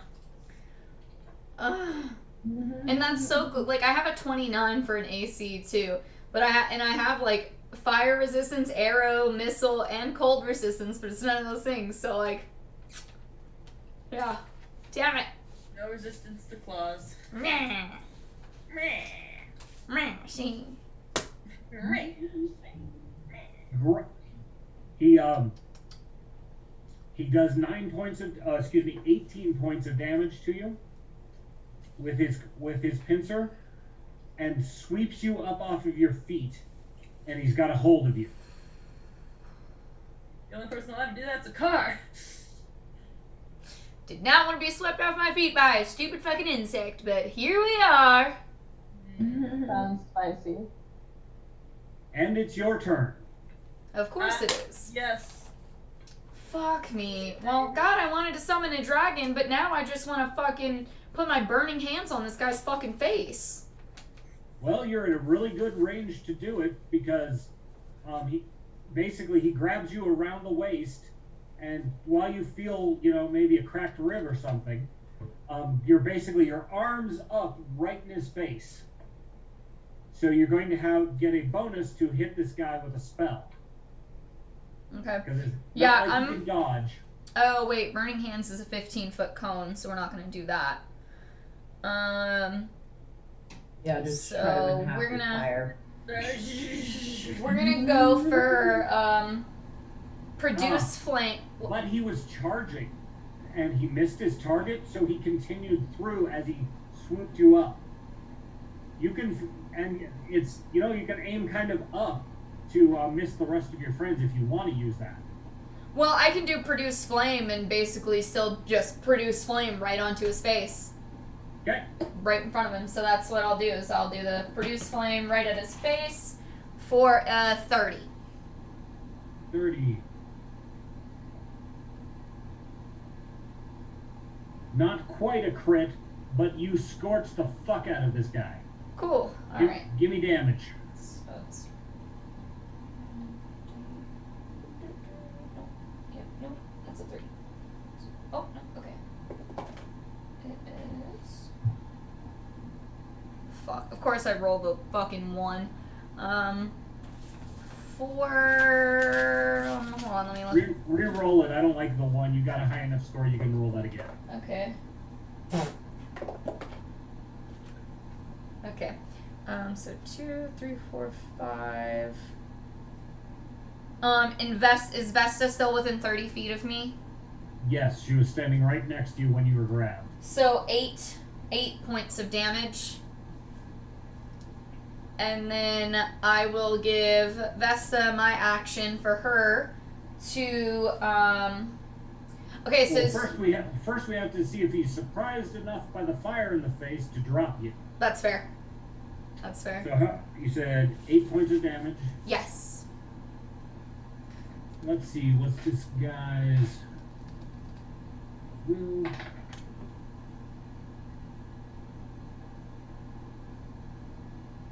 What is your spell DC? 28. Okay. That is just enough to surprise him to the point that he drops you. He also steps on you, and you take an additional...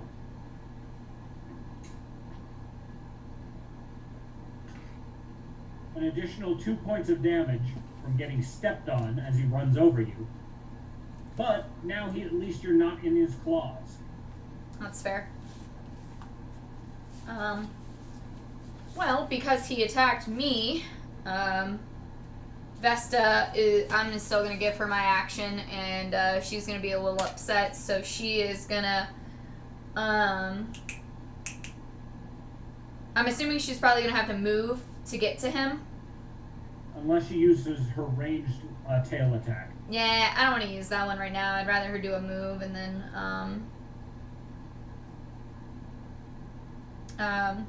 so she's gonna, okay, so his bottom half, is it like scorpion bodies are like, they do like that, and they have like the curled point on the end, and so is it like that? Is that like Yes. what the bottom half of the body looks like? Okay, so she's gonna run and do a bite, like, under his little tail thingy. She's going for where his bits would be if he had, regular bits. Yes. Yeah. For a 20. 20 does not hit.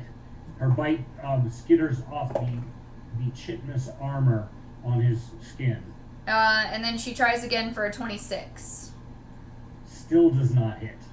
Alright, well, she tried. Okay. Then that's the end of our turn. Alright.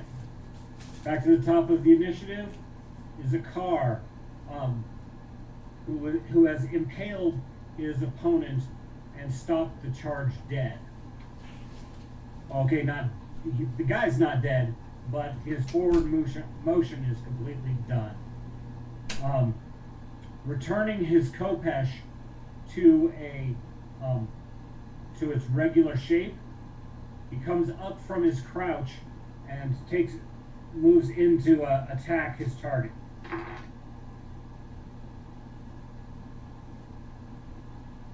Two swings that both land, and let's see, damage.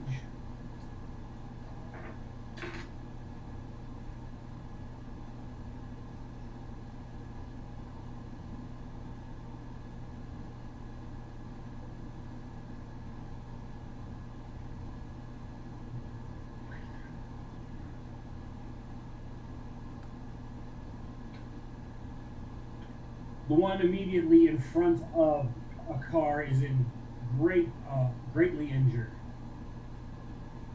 He's not doing well. Also, the fact that Kate had chopped off its arm. Bitch. All right. I mean, Slashes, and at least one of his legs are not responding properly. Sephi, it's your turn. Okay, so the one closest to us is looking a little rough. How's everybody else looking? Okay, so the enemy inventory so far. Mm-hmm. About 30 feet away in a field of black tentacles are two of the Scorpion Men. Nice. One who's currently blinded and grabbed by the tentacles, and probably down a quarter of his hit points. The other one's not in anywhere near as bad a shape. He's got a few injuries, but not so bad, but he also is stuck in the tentacles. The one-armed one who's facing off against a car is down more than half of his hit points. And then the one that Tatiana got grabbed by has got his face scorched, and he's also blinded until his next turn. He rolled a really bad fortitude save. So, and he is about 15 feet past your group as he charged, grabbed her up on the way by, and kept going, and then stepped on her when she got dropped. Asshole. Yep. I'll shoot at the one that attacked my buddy with acid arrow. All right. It's the one that attacked you, Tatiana, to be specific. Thanks, Phil. Which buddy are we talking about? Yeah. The best bud. The only one that's been here from the beginning.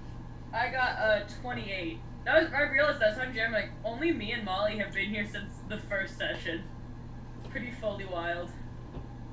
But Is it 28? But yeah. 28 hits? Yay! Now let me pull up some dice. How many dice? I love that we've been able to find like new players though that have been sticking it out every time. Like, so. You all kick ass, and you've been doing great. Yeah, I think we're doing great. Yeah. So he takes 13 points of acid damage, and then we'll do 1d6 persistent acid damage. Dope. Okay. For how? Just says persistent? Yep. Alright, it's until he takes an action to clear the acid off of himself. Basically. But 13 points on the other side. bless you. Thank you. Thwack also turns his target onto the one that had grabbed Tatiana, and Tatiana! 2 out of 3 arrows land successfully in the creature's back. Okay. Or both of them get max damage. Let's see what that's.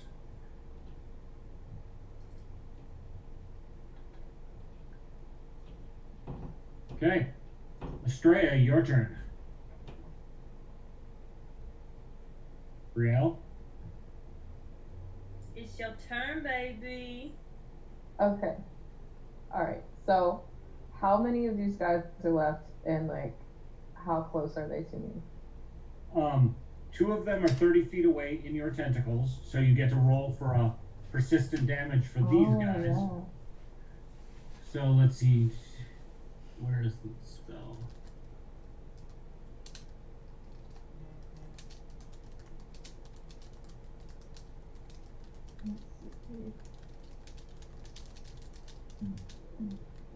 All right.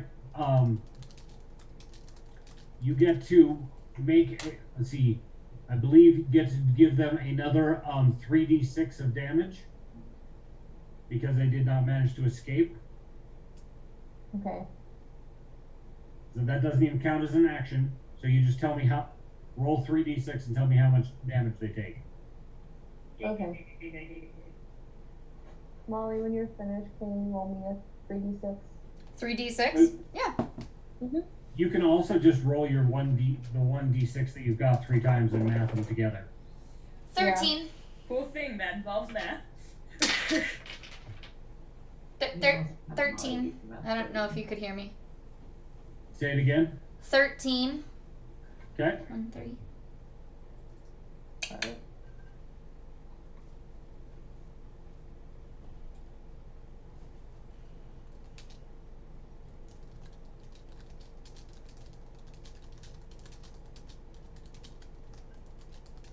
Okay. So they take the additional damage. And I would like to roll to throw them across the desert. Okay, so you want to see if the tentacles can yeet them. Yes, I want to do the Yeet yeet. town, baby. All right. So this is an alternative use of the spell. It's similar because, tentacles grab, slam them around is what the usual use is, but you've got a little bit more control of the tentacles than that. So they will wrap together and try to do this back swing and throw. Okay. So you give me a spell check to see the effectiveness of modifying your spell. Okay. I got an 8 on the dice. And your spell attack at the top of the page. So attack is 18. 8 plus 18 is 26. So the blind one has no idea what the hell's going on. The tentacles in his section of thing kind of just merge together into one big black oily tentacle that's got it. I heard that, Cheeky. Can I get off? Oh Oh, yeah. yeah. So apparently this is what Cheeky does with her, or excuse me, Sephi does with their spare time, is cast this spell and... Use it for evil? Yes. Yes, using it for evil. You guys definitely would not use it for evil. Cheeky, absolutely. Private places. Autoerotic evil. Yep. Cheeky would use it for evil. Sephi would not, but Cheeky absolutely would. So, if the spell manages to roil itself into one tentacle and give it a throw. Let's see how far can this thing throw a large creature.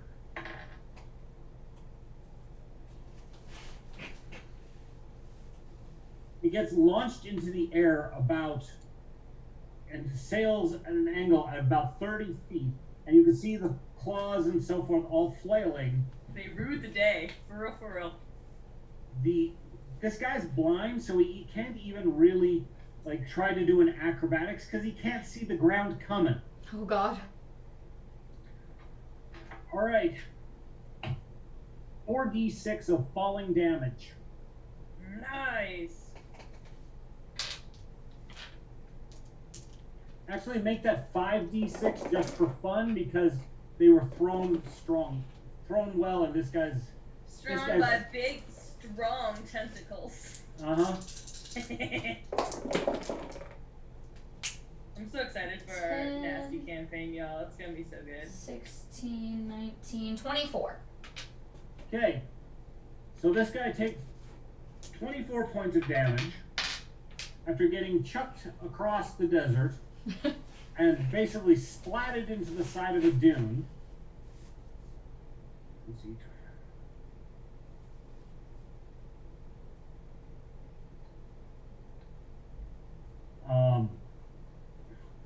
His spear is nowhere to be. He has no idea where the hell it is. He's dropped that as he gets chucked across the place. Though the effect of the blinding wears off just as he's coming down towards the sand dune. Approximately enough time to say, "Oh shit!" Me on my first roller Or coaster. for any Douglas Adams fans out there, not again. All right. He is no longer grabbed because you chucked him, but he did take significant damage, and the is 40 feet away before he can even come back to you without his weapon. But he, of course, still has his pincers. Do you want to throw the second guy as well? The other one's not as injured, and he is not rolling well when it means getting out of this thing. Or you could realistically, could throw an attack spell at him while he's stuck. I don't really have a whole lot of attack spells. You should. I have. Should I? Because I have like. Well, I have as a Searing Light. Searing Light's a fairly powerful one. Yeah. Let's just go ahead and do Searing Light then and see how it works out. It would be so funny if you did it on the same fucking guy that was blinded earlier. I don't know if it reaches that far, but that would be hilarious. Oh, you can see? Just kidding. Yes, kidding. So I rolled a whole nat 1, and so that brings me to like 29. If you get a nat 1, you don't even bother adding it. Yeah. It's okay. a nat 1 is a fail. Okay, thanks. Just like a nat 20 is an automatic success, nat 1 is an automatic fail. Ah. So, from your position kneeling in the sand next to the pit that you are in, as you go to cast your spell, you shift your position and fall sideways into the pit where you were before. Dang it! Your spell going off and just shooting up straight into the sky. Can I try throwing my throwing knives? Not from inside the pit. One, you've probably used all your actions. That's the other thing you gotta keep up with. I don't know if we put all your actions down on your sheet, but if we didn't, we need to. So the Searing Lights, I believe we did. So she would, let's see, modify, commanding the spell to modify, we'll say that's one action. The Searing Light spell, is that a 1 or 2 action spell? Cheeky. Searing Light, it's a 2-action spell. Okay, so That's yes, what I figured. So that is all of your actions. You are now basically laying in a depression of sand where you were before. You're not buried, you just fell in. And depressed. Yes. You're in You're the depressed depression. about. You are a depression. Yeah. All right. Next up, Kate. Yes. There's one that's been chucked 40 feet away and is fairly well battered and bruised. he's down at least half his hit points. There is the one that is still stuck in the black tentacles. He's trying to fight them, not doing so very successfully. There is the one-armed one who has been peppered with fire and acid and some of Thwack's arrows sticking out of his back. And then there's the other. Let's see, no, that's the one-armed one. There's the blinded and one that's been hit with all of those spells and arrows, and then there's the one that Kate and Akar have been stabbing the fuck out of. Yeah, I'm going after the one that I've already been going after. Okay. Keep stabbing him. Just Yeah. So you are, because he's a large creature, he's about 10 feet in front of you, with his back to you, and he's paying heavy attention to Akar. Excellent. So I'm gonna leap onto his back and go for his head. All right. First, give me an acrobatics roll to see how well this leaping thing works out for you. As a big, beefy monster. As a sailor, she's got a pretty damn good acrobatics. I'm using my hero point. How bad was it? It was a nat 1. As bad as it gets, baby. 17 for acrobatics. Okay. Came back with a 3. So 17 is better than a nat 1. For sure. You don't manage to so much land on standing on its back as basically you end up sitting on his back as if he was some kind of rideable horse or something. Whatever works. But you still have the opportunity to deliver a blow to the back of its torso. I was rolling a d12, not a d20. Not recommended. Don't do that. Oh well.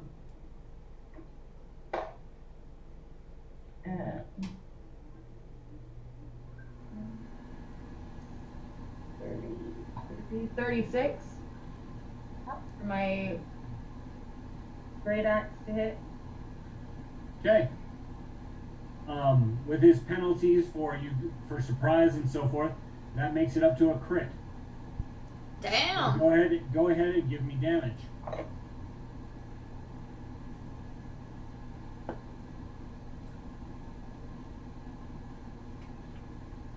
19 points of damage. Okay.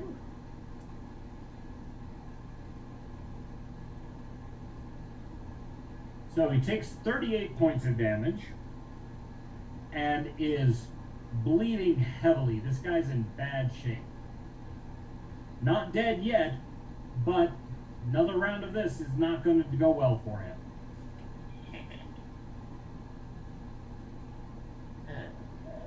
Do I still have one move left?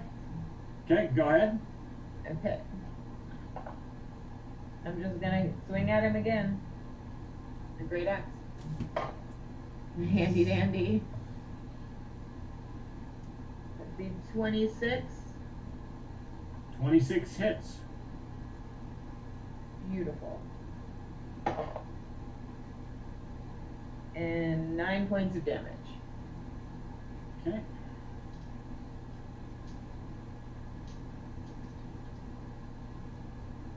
All right. The one that got yeeted Yay!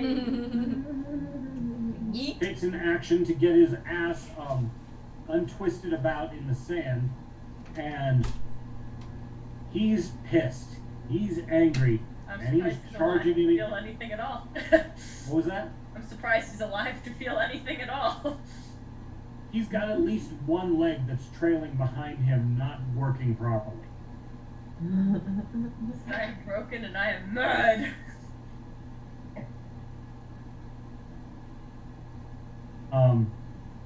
So he comes charging in, specifically at Estrella, Thwack, and Cheeky, or excuse me, Sephi. See, he's lost his spear, and so he's coming at you first with the with his pincers. What does his battle cry sound like, Patrick? It's kind of a high-pitched scream. Yay!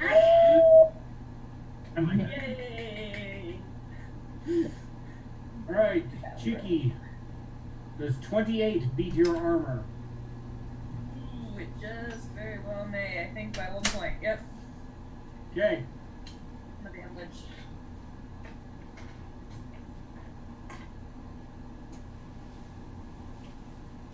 "13 points of damage as he grabs you up in his pincers.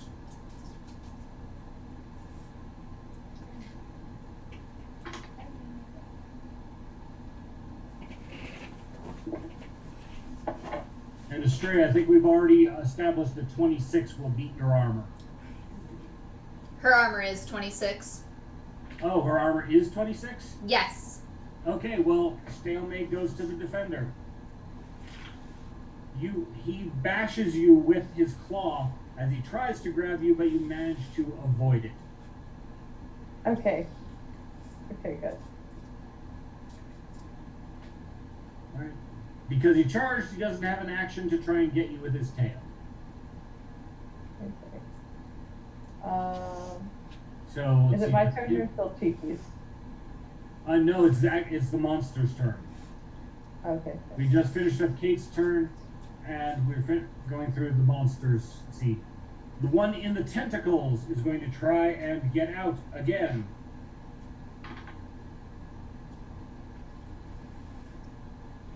He's really sucking at this. Yeah. He's I don't know. fighting. That's the No, slut. he's managed to use his pincers to destroy the tentacle that's holding him. But he managed to do enough points of damage to the tentacle that it was holding on to him, but he's still standing in the patch of tentacles, and the spell says if you end your turn standing in the tentacles, they get to try and grab you and deal damage again. Yes. Hit. Hit. And he gets grabbed, and let's see, he gets 1d6 of damage. Brielle, the D6 is the square boxy looking one. Yep, roll the cube.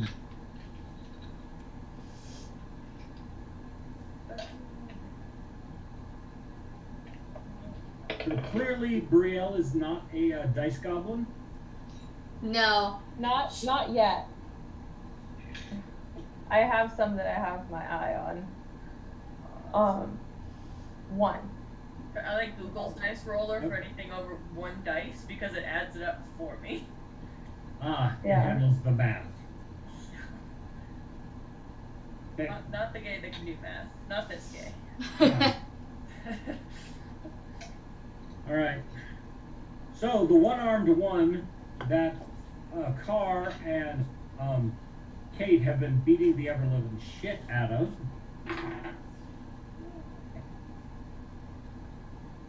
First, he is going to attempt to throw Kate off of his back. Kate, did we write down how much you weigh? Oh, It well, would be right up near your name if we wrote it down. Oh no. Okay. We'll say you weigh a lot. Yeah, that sounds good. A lot sounds about right. A lot sounds awesome. A lot sounds awesome and makes you harder to throw Yeah, exactly. because you're large. Yeah, I'd like to it's see rock. these creatures try to throw Kate. Right. So, bucking Pound Bronco moves are not their thing. He more does this kind of spin and shrug move to try and throw you to the side. Give me a reflex save to see if you can stay on his back.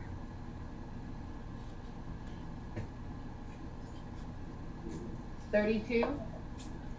You're a cowboy. Yeah. You managed to grab hold of the edge of ridge on one of his plates of armor and hold on as he's trying to dislodge you. you know, Red is from Texas, so it makes sense. I live in Texas. That's fair. That's fair. Rephrase. I do take a horse to work every day though. That's bad. That's good. Just like Canadians take their sled dogs to work. Yes. His next attempt is to reach around and grab you with his arms to try and dislodge you. He is his man upper torso, human upper torso, is larger than the average human, but not as large as you. Now give me an athletics check to see if he can if you can hold on while he tries to pull you off. 30 for athletics. You chicken wing the motherfucker.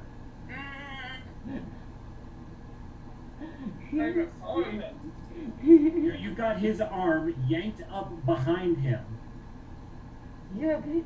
because he got an 8. Dexter? Yep. So you have this guy, his arm twisted up behind his back, and if the next roll, when it's your turn, if you choose, you can try to dislocate his arm, Snap it clean off. rip it off, and beat him over the head with it. Hell yeah. Nice. All right. His final action is going to be to attempt to stab you with his tail. Scorpions can't really hit their own back very well. That's not the way they're designed. So this is a very odd and awkward move that he's going to try and do. Let's see how it works.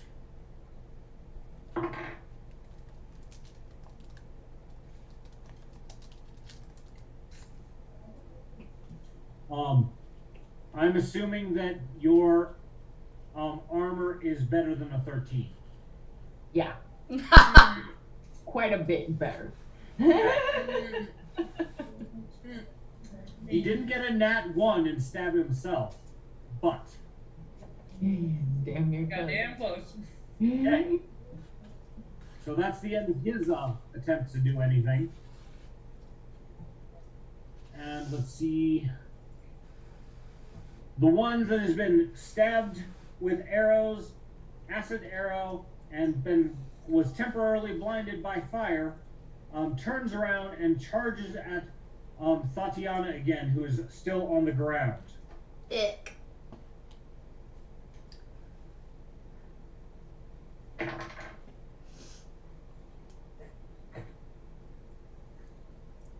He manages to land a strike with his tail right into your guts. Oh, fuck me. It might have a big dick, but I can't reach that far with it. But I think it's 1,500 miles from here to Louisiana? if anybody's dick was that big, we would certainly be heavily concerned. You Yeah. know about it, that's for sure. Use it for a lasso or shit like that. Yeah. Guinness Book of World Records. Mm-hmm. All right. Roll a fortitude saving throw. Oh, I'm totally gonna fucking knock this out of the park. I'm gonna get a fucking nat 20, bitch. No, but I got an 18 on the die, and my fortitude is a 16, so that's gonna be a 34. You feel the poison start to enter your system, but your natural flamey self automatically just reaches out and burns out the poison as the stinger enters into you. Nice. Oof. Thank You God. still take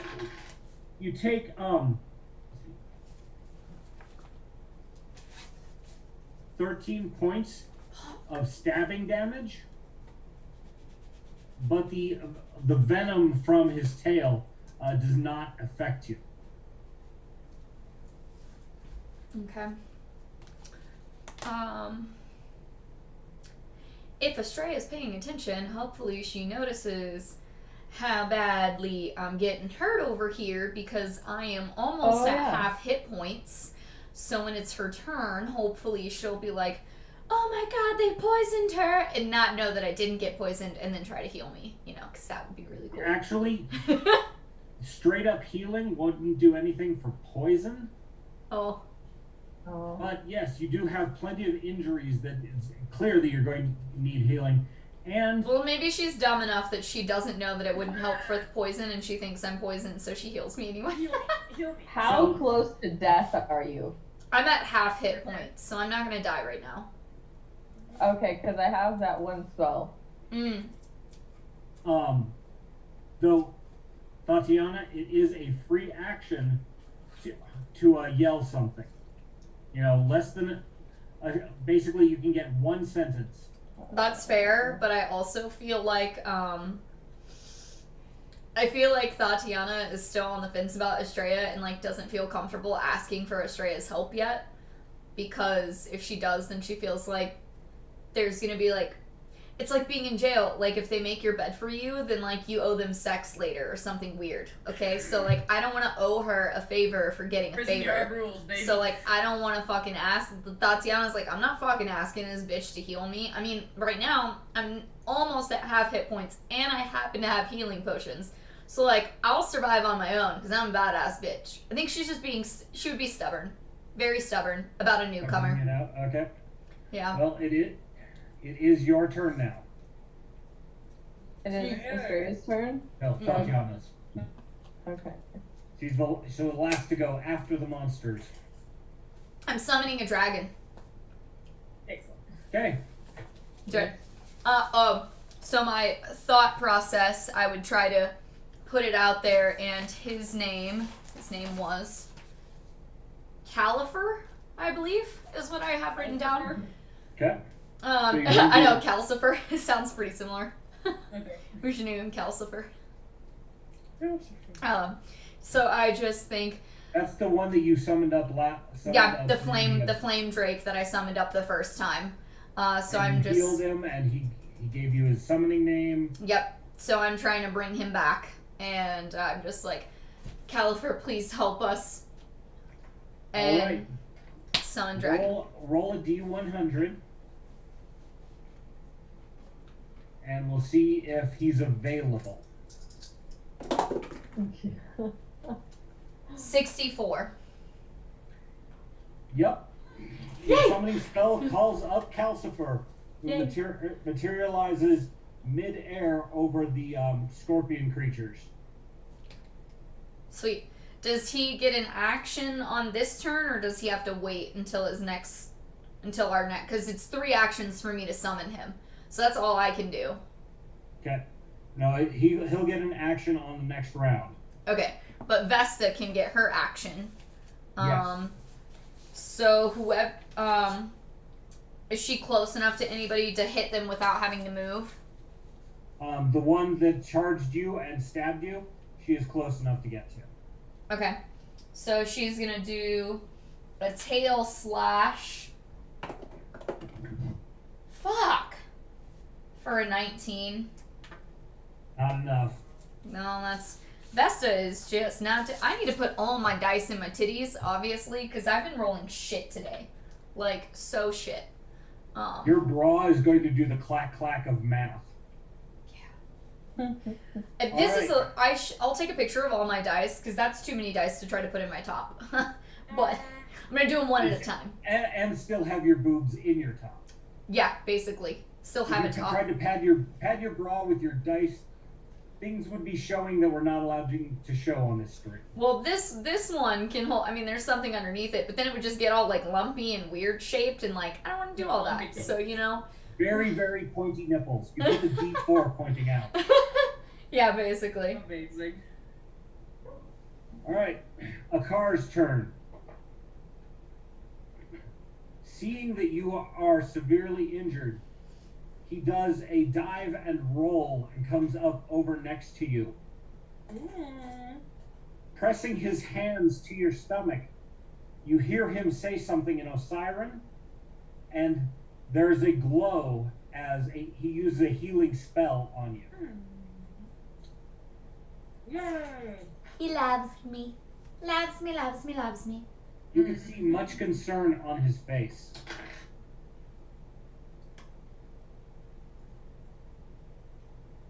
And you get 16 points of health back. Woohoo! Gosh.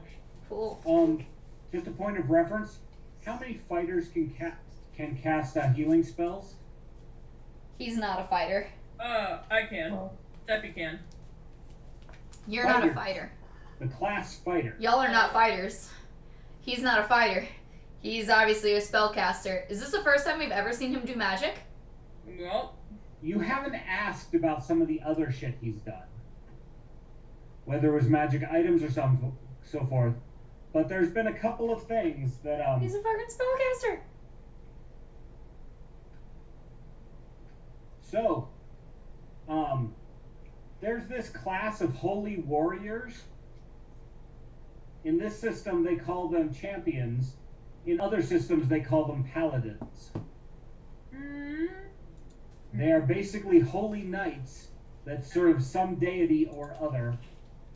And, you have now reason to believe that, he might be one of them things. Alright. how cool. I'm here Because for the laying on hands is one of their signature moves. Makes sense.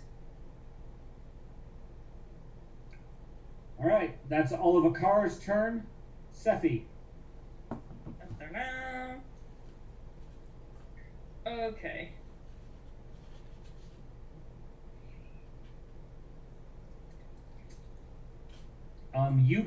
You got grabbed and picked up, right? No. I got hit at one point, but I don't think I got picked up. Because that was the one that... There was 2 attacks, one of which my AC was high enough to beat, and the other one where it wasn't. The one where it wasn't was the last round, Yeah. and he grabbed you with his pincer. Oh! Oh no. Well, I'm gonna... But you are now at point blank range with the guy. I'm gonna do Searing Light at point blank range. Okay? Just kaboom, whole body, Searing Light. Okay? Are you doing it regular style, or are you pulling out the sunstone? Pulling out the sunstone, and I got a nat 20! Okay. Yeah. So, as you're casting the spell, instead of using your hands to direct it, the leaves and twigs on your chest open up, and the sunstone embedded in your chest is where the focus of the spell comes from. Roll standard damage for your Searing Light. That'd be like 5. So it'd be 5d6 fire damage, which would end up being 26 points of fire damage. And it would end up then being 26 times 2, because I got a crit success. Yep, 52. Yep. And then it's not a fiend or undead, so Nope. that's that.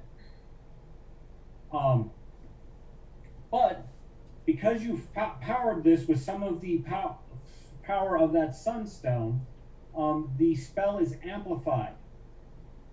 Give me another 2d6, which will get doubled as part of your crit. So 9, so it'd be another 18 points of damage.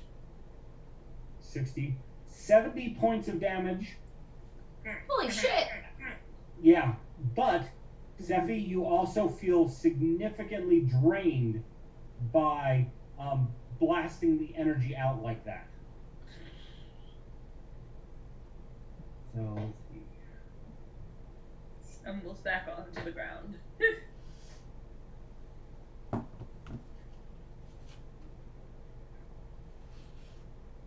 as everyone's eyes clear from the massive flash of light, you watch as the Scorpion Man's body crumbles to the ground as his head has been burned off.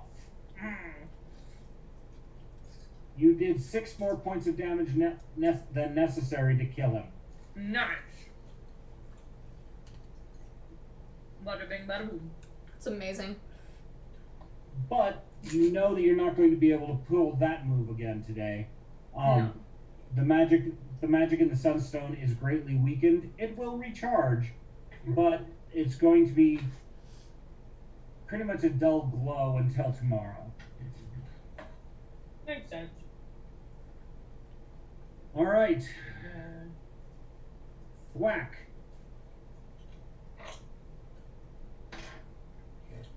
Thwack screams and charges at the scorpion man that stabbed his mistress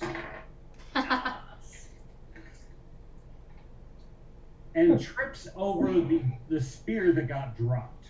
Oh man. Thwack gets a nat 1. Oh man. So he goes sprawling into the sand, but due to his very high acrobatic skill, manages to come up at least on his feet. But no attack actually happens. Yep. Estrella, your shot.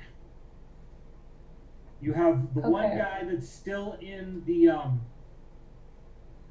one guy that's still in the tentacles that you've been slapping around.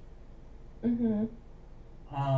There's the one-armed guy who's in pretty bad shape, and then there's the one that stabbed Tatiana. He's injured, but not badly. So I wanted to try casting Calm Emotions. So And Calm Emotions is generally a non-combat spell. I know, but then I want to cast something else on top of that. Well, tell me your plan, and I'll tell you how feasible it is. Okay, so I want to cast Calm Emotions so that they calm down and they stop fucking moving and they stop trying to attack. And then I want to cast an attack spell to kill them. So in the middle of combat, they have a massive bonus to overcome a Calm Emotions spell. Okay. So it's very unlikely to be effective. Okay. What about suggestion? Let's see. Let me double check what suggestion does.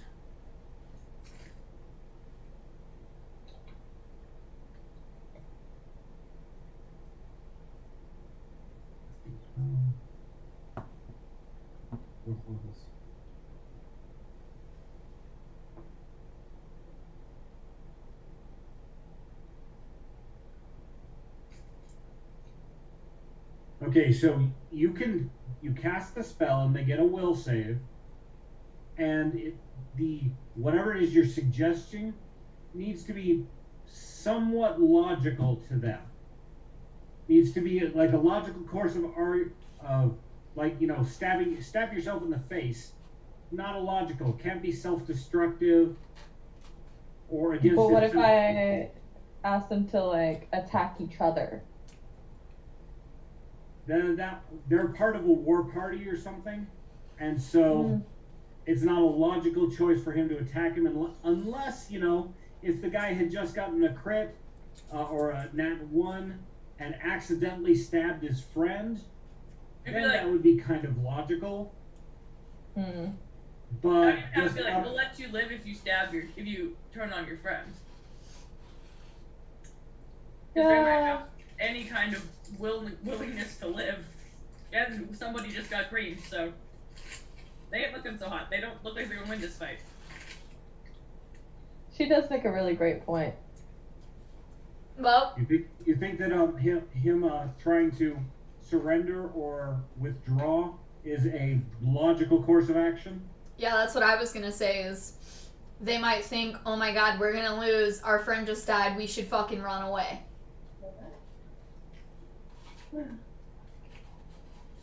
I think that seems logical. Yeah. Okay. But yeah, I could try that. All right. Yeah, trying to convince him that running away is a good idea. So go ahead and let's see. I get a will save against your spell difficulty. No, just the spell DC. Your spell DC is a 28. I roll. You tell me what the spell difficulty is. It's 28. Okay. I'm sorry, I did not hear you. It's 28. We have the same Yeah. spell DC. Okay. Yeah. All right, what's this guy's will?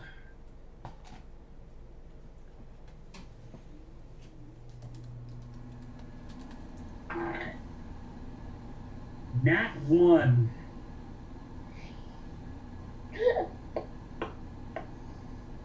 So, a critical fail. The guy is now terrified that you guys are going to kill him. As he should be. Which one were you targeting, by the way? The one that's stuck in the tentacles? The one that's fighting Tatiana? Or the one that's got Kate on his back? The one with Kate on his back is the most injured. Let's go with the one that's attacking Tatiana. Okay.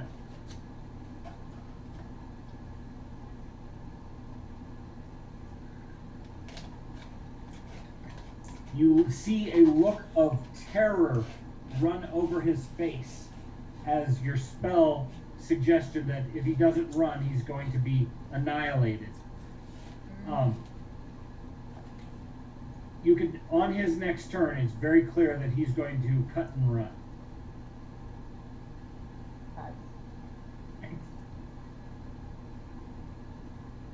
Hold it.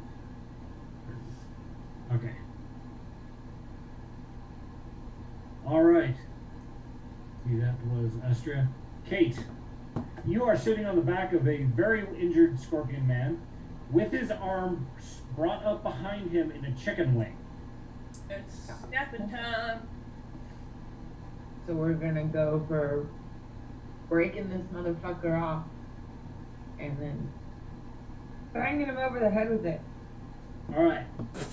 While the arm is not a very good weapon, it's thematically beautiful. It is thematically beautiful. So, give me a athletics check, because this is just a pure brawn move. Kinda not 20. Yay! Okay. So we're going to start with the damage from the sheer trauma of ripping his arm off. First, because, if it had been just a mediocre success, you would have broken it. Right. But no, the way in which you levered this thing, you truly just ripped his arm off. Mm-hmm. So, roll me a d10 and add your strength modifier to it.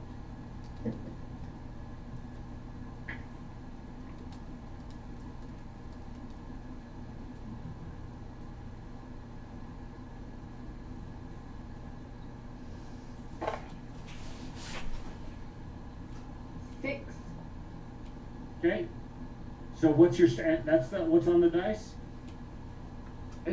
Sorry, 7. A 2 is on the dice, Okay. and my 5 is my strength modifier. Okay. So it starts off by taking that. So there's one action. You've ripped his arm off, and he is spurting blood out of the arm socket. He's looking rather grim. You previously chopped off one of his pincers. Let's see. On the same side. So now the guy has a pincer and an arm on the other side of his body and nothing on this side. Nice. All right, now beat him with his own arm.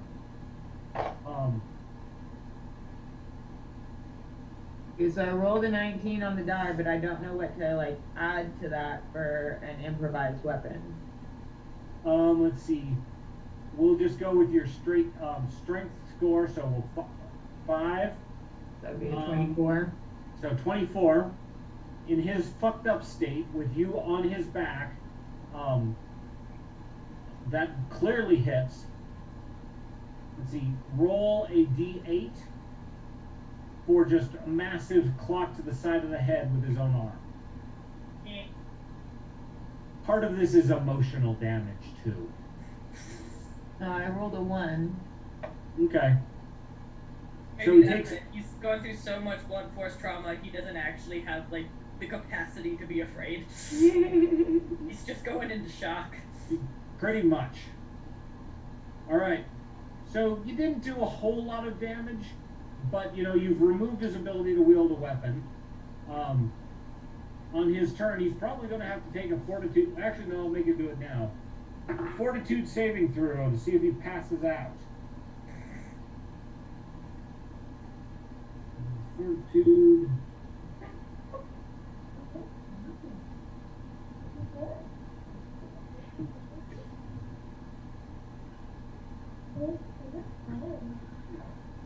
So the guy's pretty tough. He actually does not pass out. Damn. Right, guy. Hi. But Have he fun is. tonight. There's probably a little bit of shock setting in. You've got one more action, and you know you have learned that arms are really just not very good weapons. They're really good at terrifying people, but you know it's the emotional impact. I don't It's know. less than a physical one. Is it his human arm or his pincher arm? This one, it was his human arm. Ah, darn. Okay, it was the pincher arm. I was like, just throw it at somebody's face, because that would be great. But the human arm is just. A 34 to hit with my great axe. That qualifies as a crit because his armor class and being, you know, being delimbed, you being on his back, all of these things. His armor class is down, and he hasn't been able to shake you. So finish him.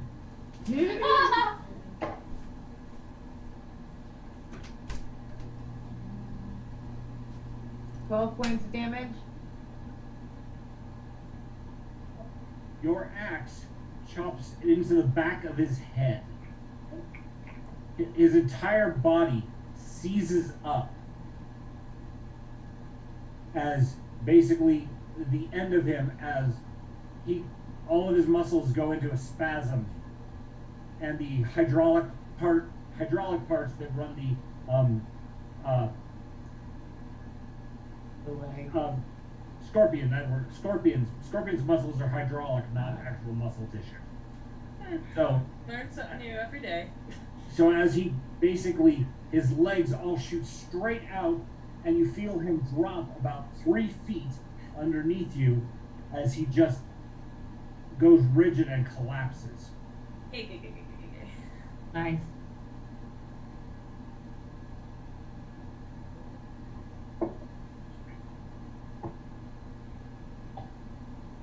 Alright. Well, it's Kate's turn. Now it's the monster's turn. What's left of them? I don't know, that'd be like, there aren't a whole lot of them left. Well, there's one that's stuck in the black tentacles. He is watching his compatriots being trashed. One of them had his head blown off by a blinding light. The other had this crazy woman jump on his back and start ripping his limbs off. Yeah. Yup.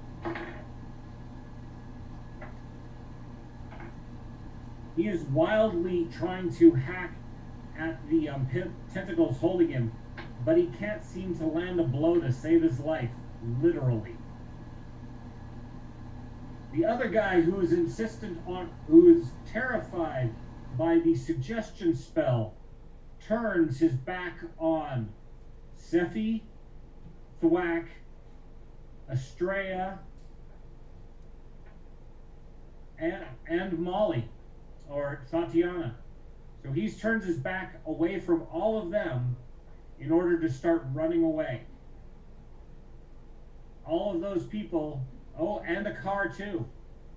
All of those people who are right there with him get a single action. So we'll just go down the order of initiative. A car will take a swipe at one of his legs.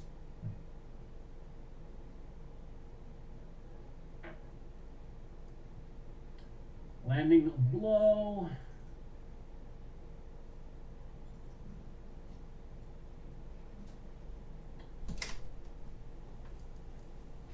All right. Sephi, it's your turn.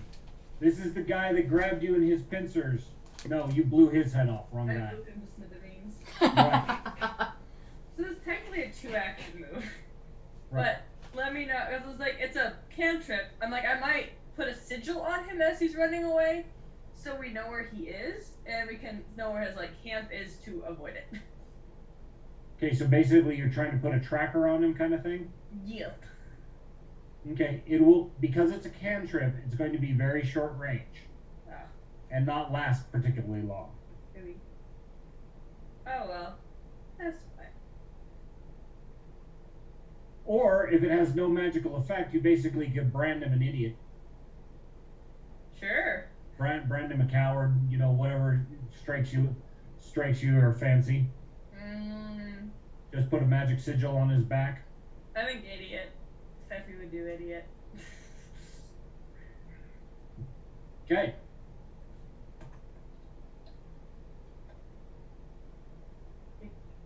All right. That's Sephi. Thwack's turn.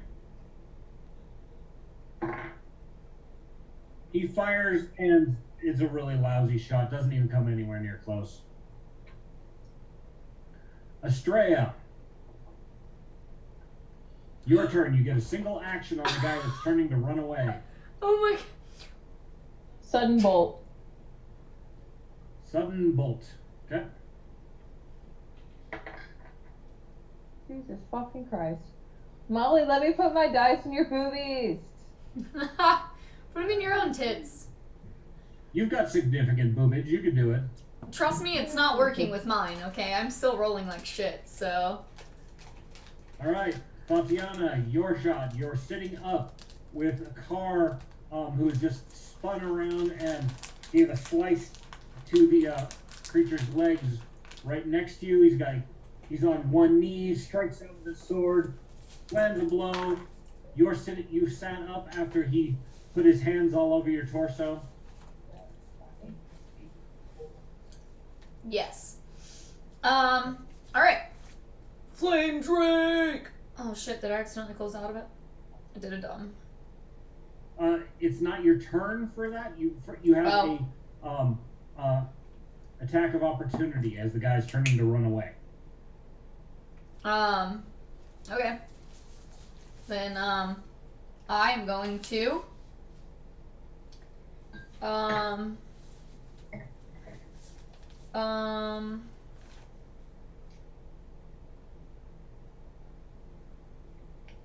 does hold, do you hold person? I don't know. I mean. Is not a humanoid. Gotcha. You'd have to use a spell like hold monster. Oh yeah, unfortunately I don't have that. You know what?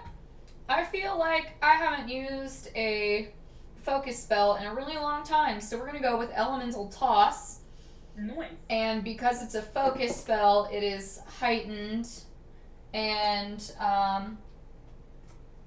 it's 33 to hit. And You blast him. Give me damage. It's gonna be 4d8. So 1, 2, 3, 4, 6, 7, 8, 9, 10, 11, 14. So he takes 14 points of damage into his body as he's trying to retreat. And now it's your turn. Oh, cool. Okay. So the dragon gets one action.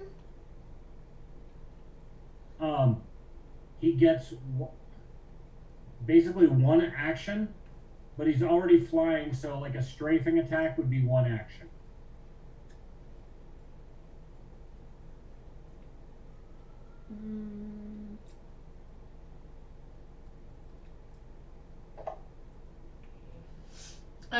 there's 2 guys alive. Right. One is Facing in off. the black tentacles, and the other guy's running. Let's see. Let me check something. He rolled a nat 1, so stupid is in his ballpark. Let's see how big the stupid is.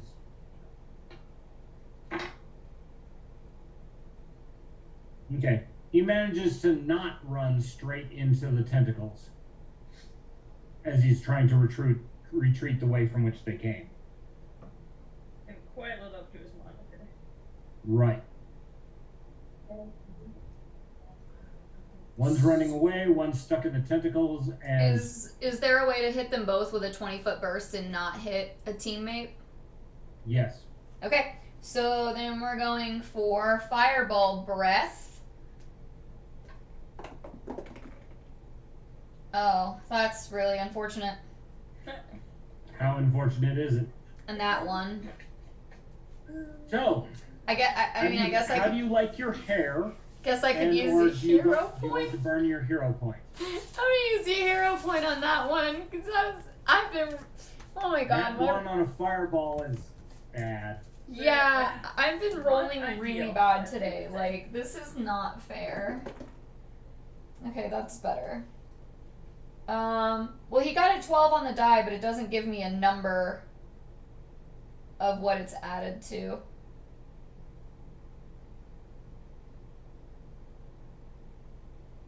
What level of creature is it?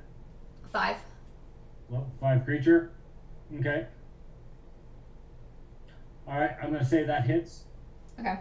So that's going to be 66 fire damage. So let's see. 1, 2, 3, 4, 5, 6. That's all of my d6.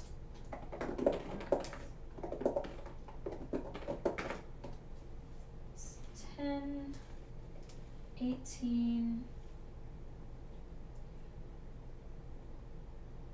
21 points of damage. Okay.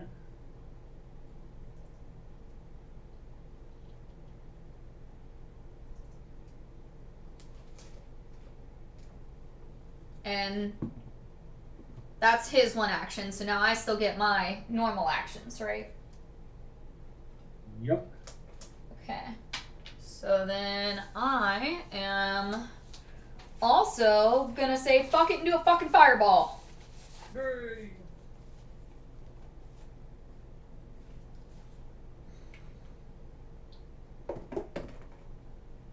$28. That hits as well. Alright. And my fireball will also be another 66. Whoop, whoop, whoop, whoop. Holy shit, I gotta roll all these dice all over again. Alright. Okay, so that's 12, 18, 21, 24, 29, 36. 32 points of damage.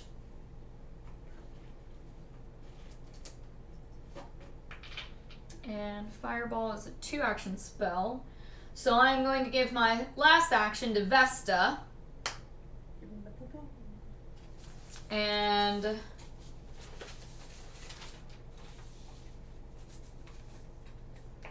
Vesta is going to do a ranged tail slash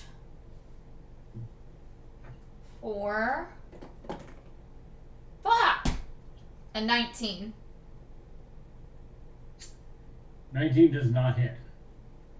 No cigar. Okay. Mhm. And then I guess she's gonna move up closer behind the guy trying to run away. Okay. And just kind of stay like on his heels as much as she can. What is her movement speed listed at?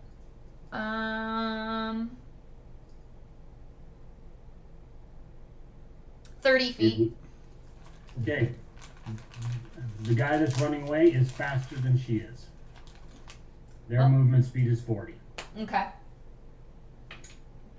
So she will lose ground to him, but it's really entertaining to watch as it looks kind of like, comparatively, a chihuahua chasing a bear. That sounds pretty cute. That sounds pretty dang cute.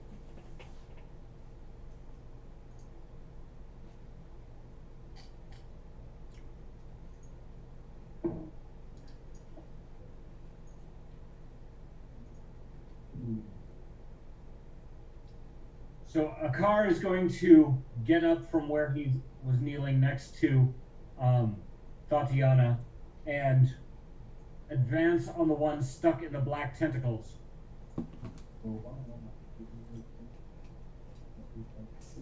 Irritably, why do you attack us here?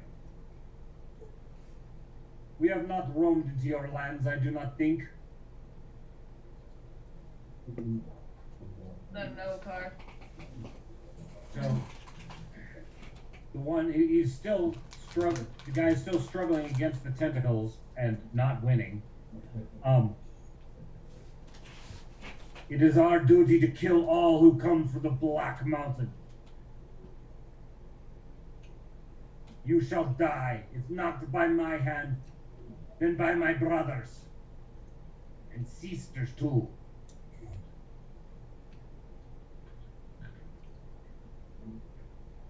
You can see the light of fanaticism in the creature's eyes. He's intelligent, but very much a fanatic. You've dealt with fanatics recently. You know what it looks like. Yeah. Some intimate awareness of what that looks like.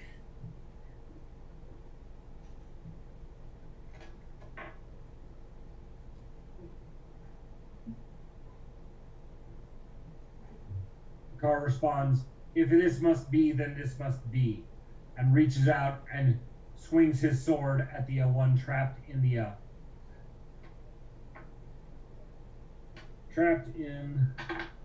tentacles, dealing another 12 points of damage to him. Spicy.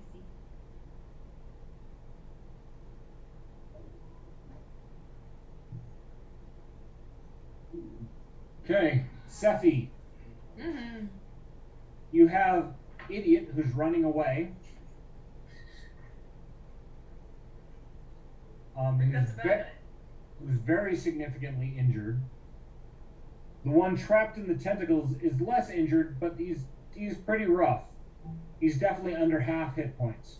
Well, we have 2 dead ones and 2 alive ones.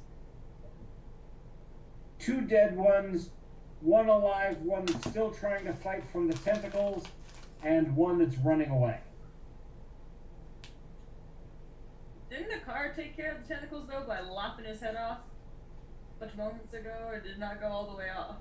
He took a swing at him, but he can't just execute him. The guy's still moving around too much for a coup de grace.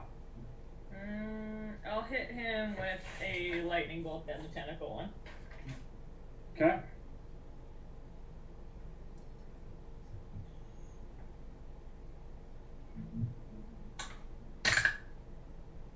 I'm gonna use a hero point to fix that before I electrocute one of my friends. Didn't you already use your hero point? Not this session. Oh no, that was Kate. Yeah, I used mine. I used 1. I had 2, so I still have 1 left. Oh, everybody who told a story gets another hero point. Oh, Cool, then I'm back up to 2. 1 more left. Because you get hero points for cool role play. Yay! So So I rolled a 31. that hits. Let me figure out how much damage I do. Gotta pull it out.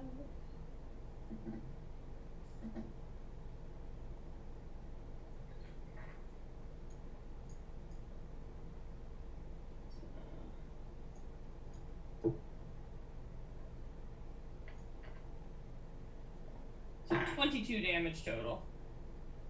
Okay. Zap! Reach back. Real squid going on here. Not so much squid as scorpion, but you know. A little bit both. Yeah. All right. Let's see. Let's give him a fortitude save. because he's pretty bad off. He passes out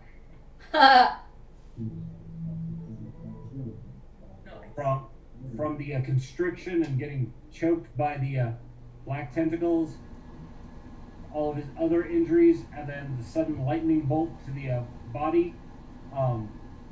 He shudders and passes out. He's still alive, and if you don't kill him, he might survive, depending upon, if he's got any access to healing magic or so forth. But right now, he's not looking good. So you guys can continue combat. Or Tatiana, you can just order your Drake to roast this bug from the sky, the one that's running away. Yeah, And I'm cool with that. What was that? I'm cool with that. Just murder. Okay. Murder, kill. And what are you going to do with the one that's in the black tentacles? Are you guys going to execute him, or are you going to try something else? Let the tentacles get him. Yeah. I don't think I come back from this one, but Slow, painful death. Okay. Just for fucking with us. Akar disagrees with the slow, painful. These creatures are usually noblemen. I do not know why they attack us here. They're holding the Black Mountain as sacred. That is very odd. So he walks up and does decapitate the guy instead of letting him have the slow death. Wait. So he does the kind thing for his enemy.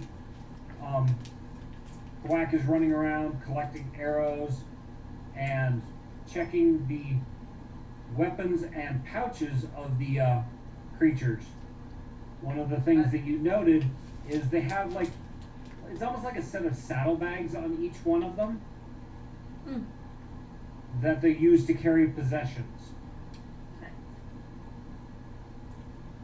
These sound like some nice bags. The first thing you find is the spears that they were carrying are fairly high quality. They're inscribed with sigils, and most likely they're magical. Those could definitely go in the bag of holding. Okay. Write down 3 long spears plus 1. Okay. They are really long, so they're the only one of you guys that can actually use these things at full length is Kate. Hey. And this is really not a throwing kind of spear. This is more the stab somebody who's still sitting on their horse kind of spear. Nice. Ooh. Okay.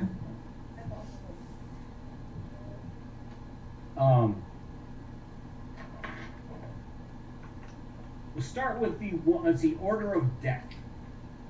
Let's see. There was the one that got blinded.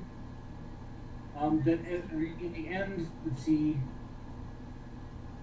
Yes, Cheeky killed that one by blowing its head off before Kate managed to rip the other guy's arm off in the very next round. So, let's see, what's in his pouches? First and foremost is there are wineskins full of water. That's nice. So, obviously they're prepared for being out here in the desert. There is a clay pot with some kind of cream or ointment in it. Interesting.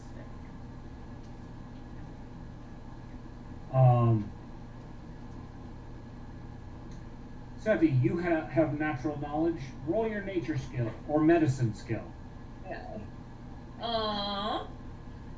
I got a 35. Okay. You found a ointment that is specifically intended to deal with sunstroke and sunburns. Nice. Amazing. Aloe vera plus. Yes, it's aloe vera plus, so it's like magic aloe vera that'll help heal those sunburns.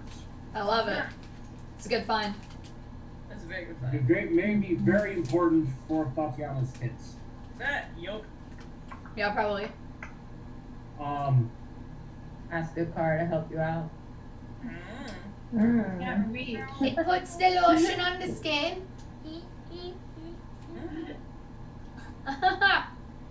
Alright, let's see.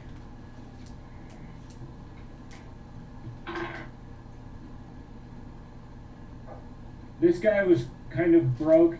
He only had 2 gold and 17 silver on it.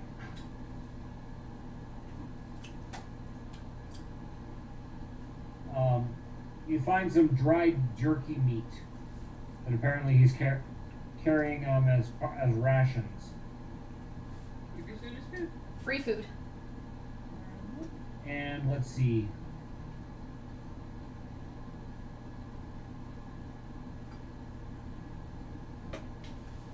In a small wrapped package, you find what is wrapped dung. Fire starters. Yeehaw.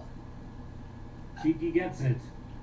No, In the desert where you don't have wood, what do you burn? yeah, we're just gonna leave that there. Okay. I can make fires. We don't. That's gross. I'm not carrying around shit. And last is going to be 2 potions of healing. Regular or moderate, minor. Moderate. Got it. Let's see. The second one, apparently, now we know why the first guy didn't have much money. Because the next guy's got 14 gold and 7 silvers and a deck of playing cards. Excellent. Well, we might need something to do later, so I'm definitely gonna suggest we take those playing cards. I agree. They're a little different. Instead of hearts and clubs and spades and diamonds, the 4 suits are represented by different animals.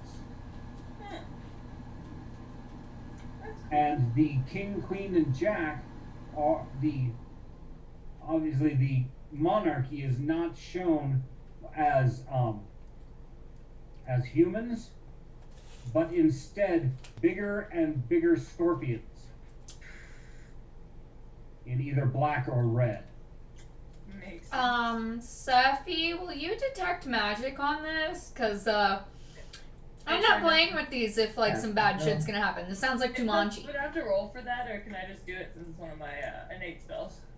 You could just do it. Yes, there is magic on these cards, but it's only cantrip level. Okay. Is it like dark or just like rub off, essentially? Residue.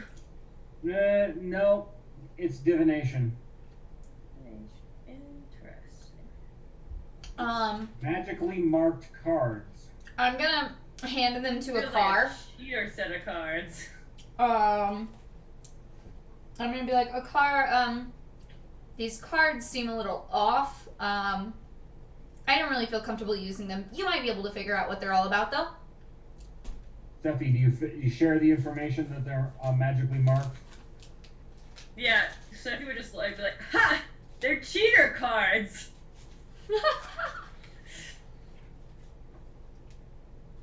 Exactly like that. Whether y'all figure out what that means, up to you, but they're cheater cards. So yes, somebody had put a minor spell on them that if you do what you're looking for, basically they're a marked deck, so you can cheat whoever you're playing with. Interesting. Let's see, so that's where the gold was, the cards. He also has water and jerky and a strange stick. It is a tube made of stone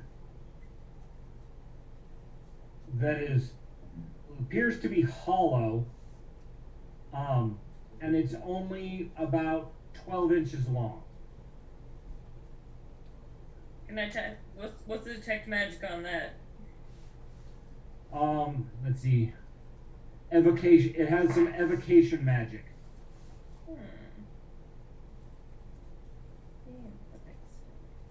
After a little bit of investigation, it's a signal flare. Huh. Cool. It's a magical signal flare.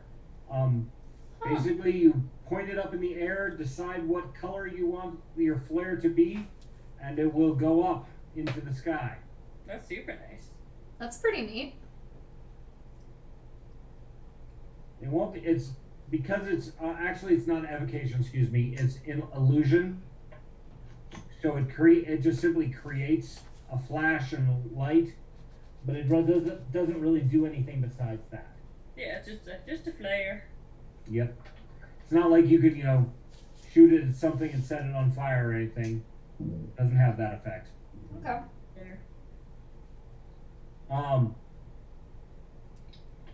In the one that the fire drake gets, unfortunately he's so scorched that there's really nothing to be found. And the fire drake's gnawing on it. Good for him. That's fine. He can eat the fuck out of it. So the last one was killed in the black tentacles. Once the spell is released, he also has succumbed to the cheaters' wiles because he has a single gold coin and 11 silvers. Wow. Okay. Though in his pouch is a small statue of one of his own kind. It appears to be a scorpion carved out of stone. The arms and tail are tucked close in so they're not, sticking out and easily broken. It's clearly a female shape with what appears to be a fine tunic, something on the human portion of the body. Interesting. Sephian. Okay. I don't know why this thought crossed my mind, but for some reason, I feel like they're either worshipping this as a goddess, or what if it was a female one that was turned into stone? You should detect magic on this shit, because this shit's weird. Or fucking, roll for religion. I don't know. Detecting magic. There is no magic on this little stone statue. Okay, well, at least we know it's not a bug lady in stone, so... I got a 20 for Arcana. Would this be religion, or... Yeah, that would be rolling religion if you were looking for religious significance. Oh, just if it was anything funky, but if it's religion, then it would be a 13. My religion would be like 18. Religious iconography. It might be a picture of his wife. Oh. That was my other thought, too. Mm-hmm. But I was like, let's see if something bad's gonna happen first. There's no, symbology with it. It's just a person. Okay. So, usually Cool. if it was religious, there would be, fine scroll work or some kind of prayer or, whatever. Well, I'm gonna leave that with his dying body because I don't feel like I don't think there's any need to take that with us. All right.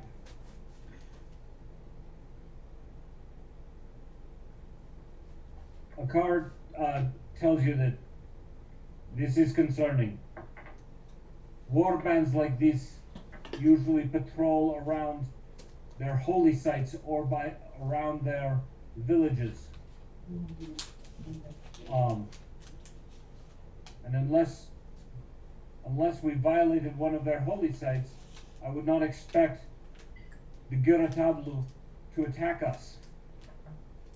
We had best be on our way.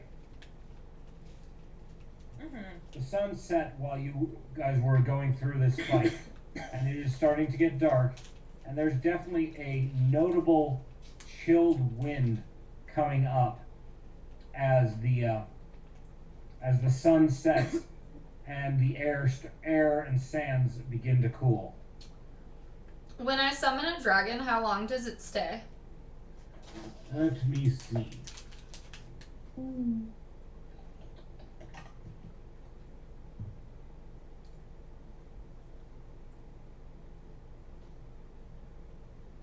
Oh, I just saw it.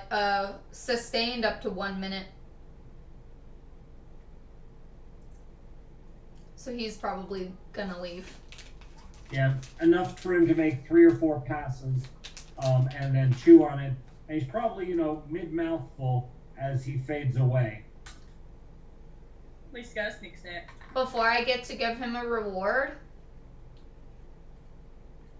Are you, if you're dead set on giving him a reward, he would probably,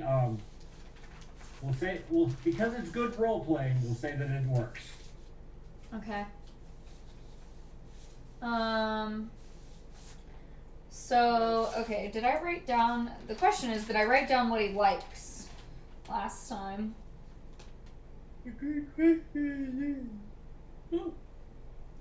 don't remember what I gave him. I know we talked about it, but I don't remember what he likes. Gems, jewels, coins, they're very, very typical dragon-esque. Anything that he can add to his hoard would make him happy. Okay, okay. I would like to... You can see that he, in one hand, he's clutching melted metal. That apparently might have been the coins that the guy had on him after he got flamed, and what's left of it. But that's not a whole lot, and he took that as his fair share. If you want to give him an additional reward. So, as a dragon, does he care about the actual dollar amount I give him, or does he just like the shiny coins? As a dragon, he's much more. The dollar value does matter to him. They are intelligent enough to let's see. Double checking their intelligence. Yeah, they're intelligent enough to know the value. They're just very, very greedy. Okay. I'm gonna give him just going for I'm giving him 10 gold pieces. Okay. I got plenty of gold right now, and I really like this guy, and he also didn't get to do as much murder as we were hoping for, so I'm just gonna give him 10 gold for showing up and hanging out. Alright. And I wish that he could stay. I wish you could stay longer. I'm sure we could use your warmth, because now that this cold is setting in, we're getting a little chilly, and it would be cool if he could hang out and just provide his warmth and maybe make a little barrier for us for the wind to block us. As his last act, he breathes fire on the body and setting what remains of it on fire for you as he disappears. Yay! Fire! Damn. Fabulous.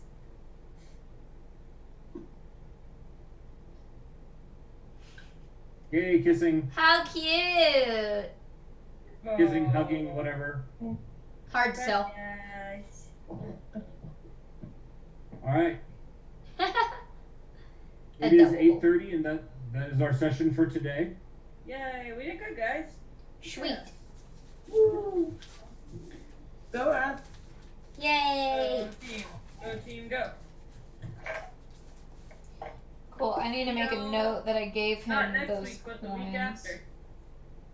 Not next week, but the week after. Yeah, I'll be in Germany next week on Monday. Oh yeah. Okay, bragger. Whatever. Well then, Have a great time. I will. I'm excited. I haven't seen Edith, who's getting married, in a really long time. So. do you want to take a picture or whatever? Like send your stuff over to Patrick, just so like if we play, we can still take care of your character. Because I'd still like to play, of course. Yeah, because, Molly doesn't have she doesn't have a need. Well, our viewers have a need also, and Yeah, there's that too. consistency is key, so they say. So I do my best to make sure we're doing those every Monday and Clickable Wednesday. sheets now. Yee. Cool. Well, thank you all for tuning in with us this evening.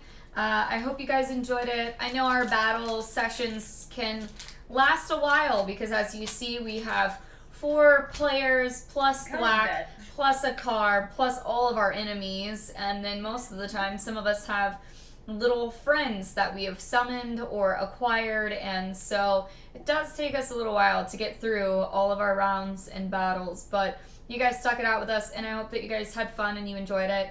I will be live on Wednesday, approximately 6 p.m. Central Standard Time. Hopefully not running into the technical issues that we ran into last week on Wednesday. Only one way to find out. Maybe their internet got restored, maybe it didn't. We'll see whenever we get there. But either way, I'll catch you guys Wednesday, 6 p.m. Central Standard Time, and we'll catch you next Monday at 6 p.m. Central Standard Time as well. See you guys later. Bye. Bye.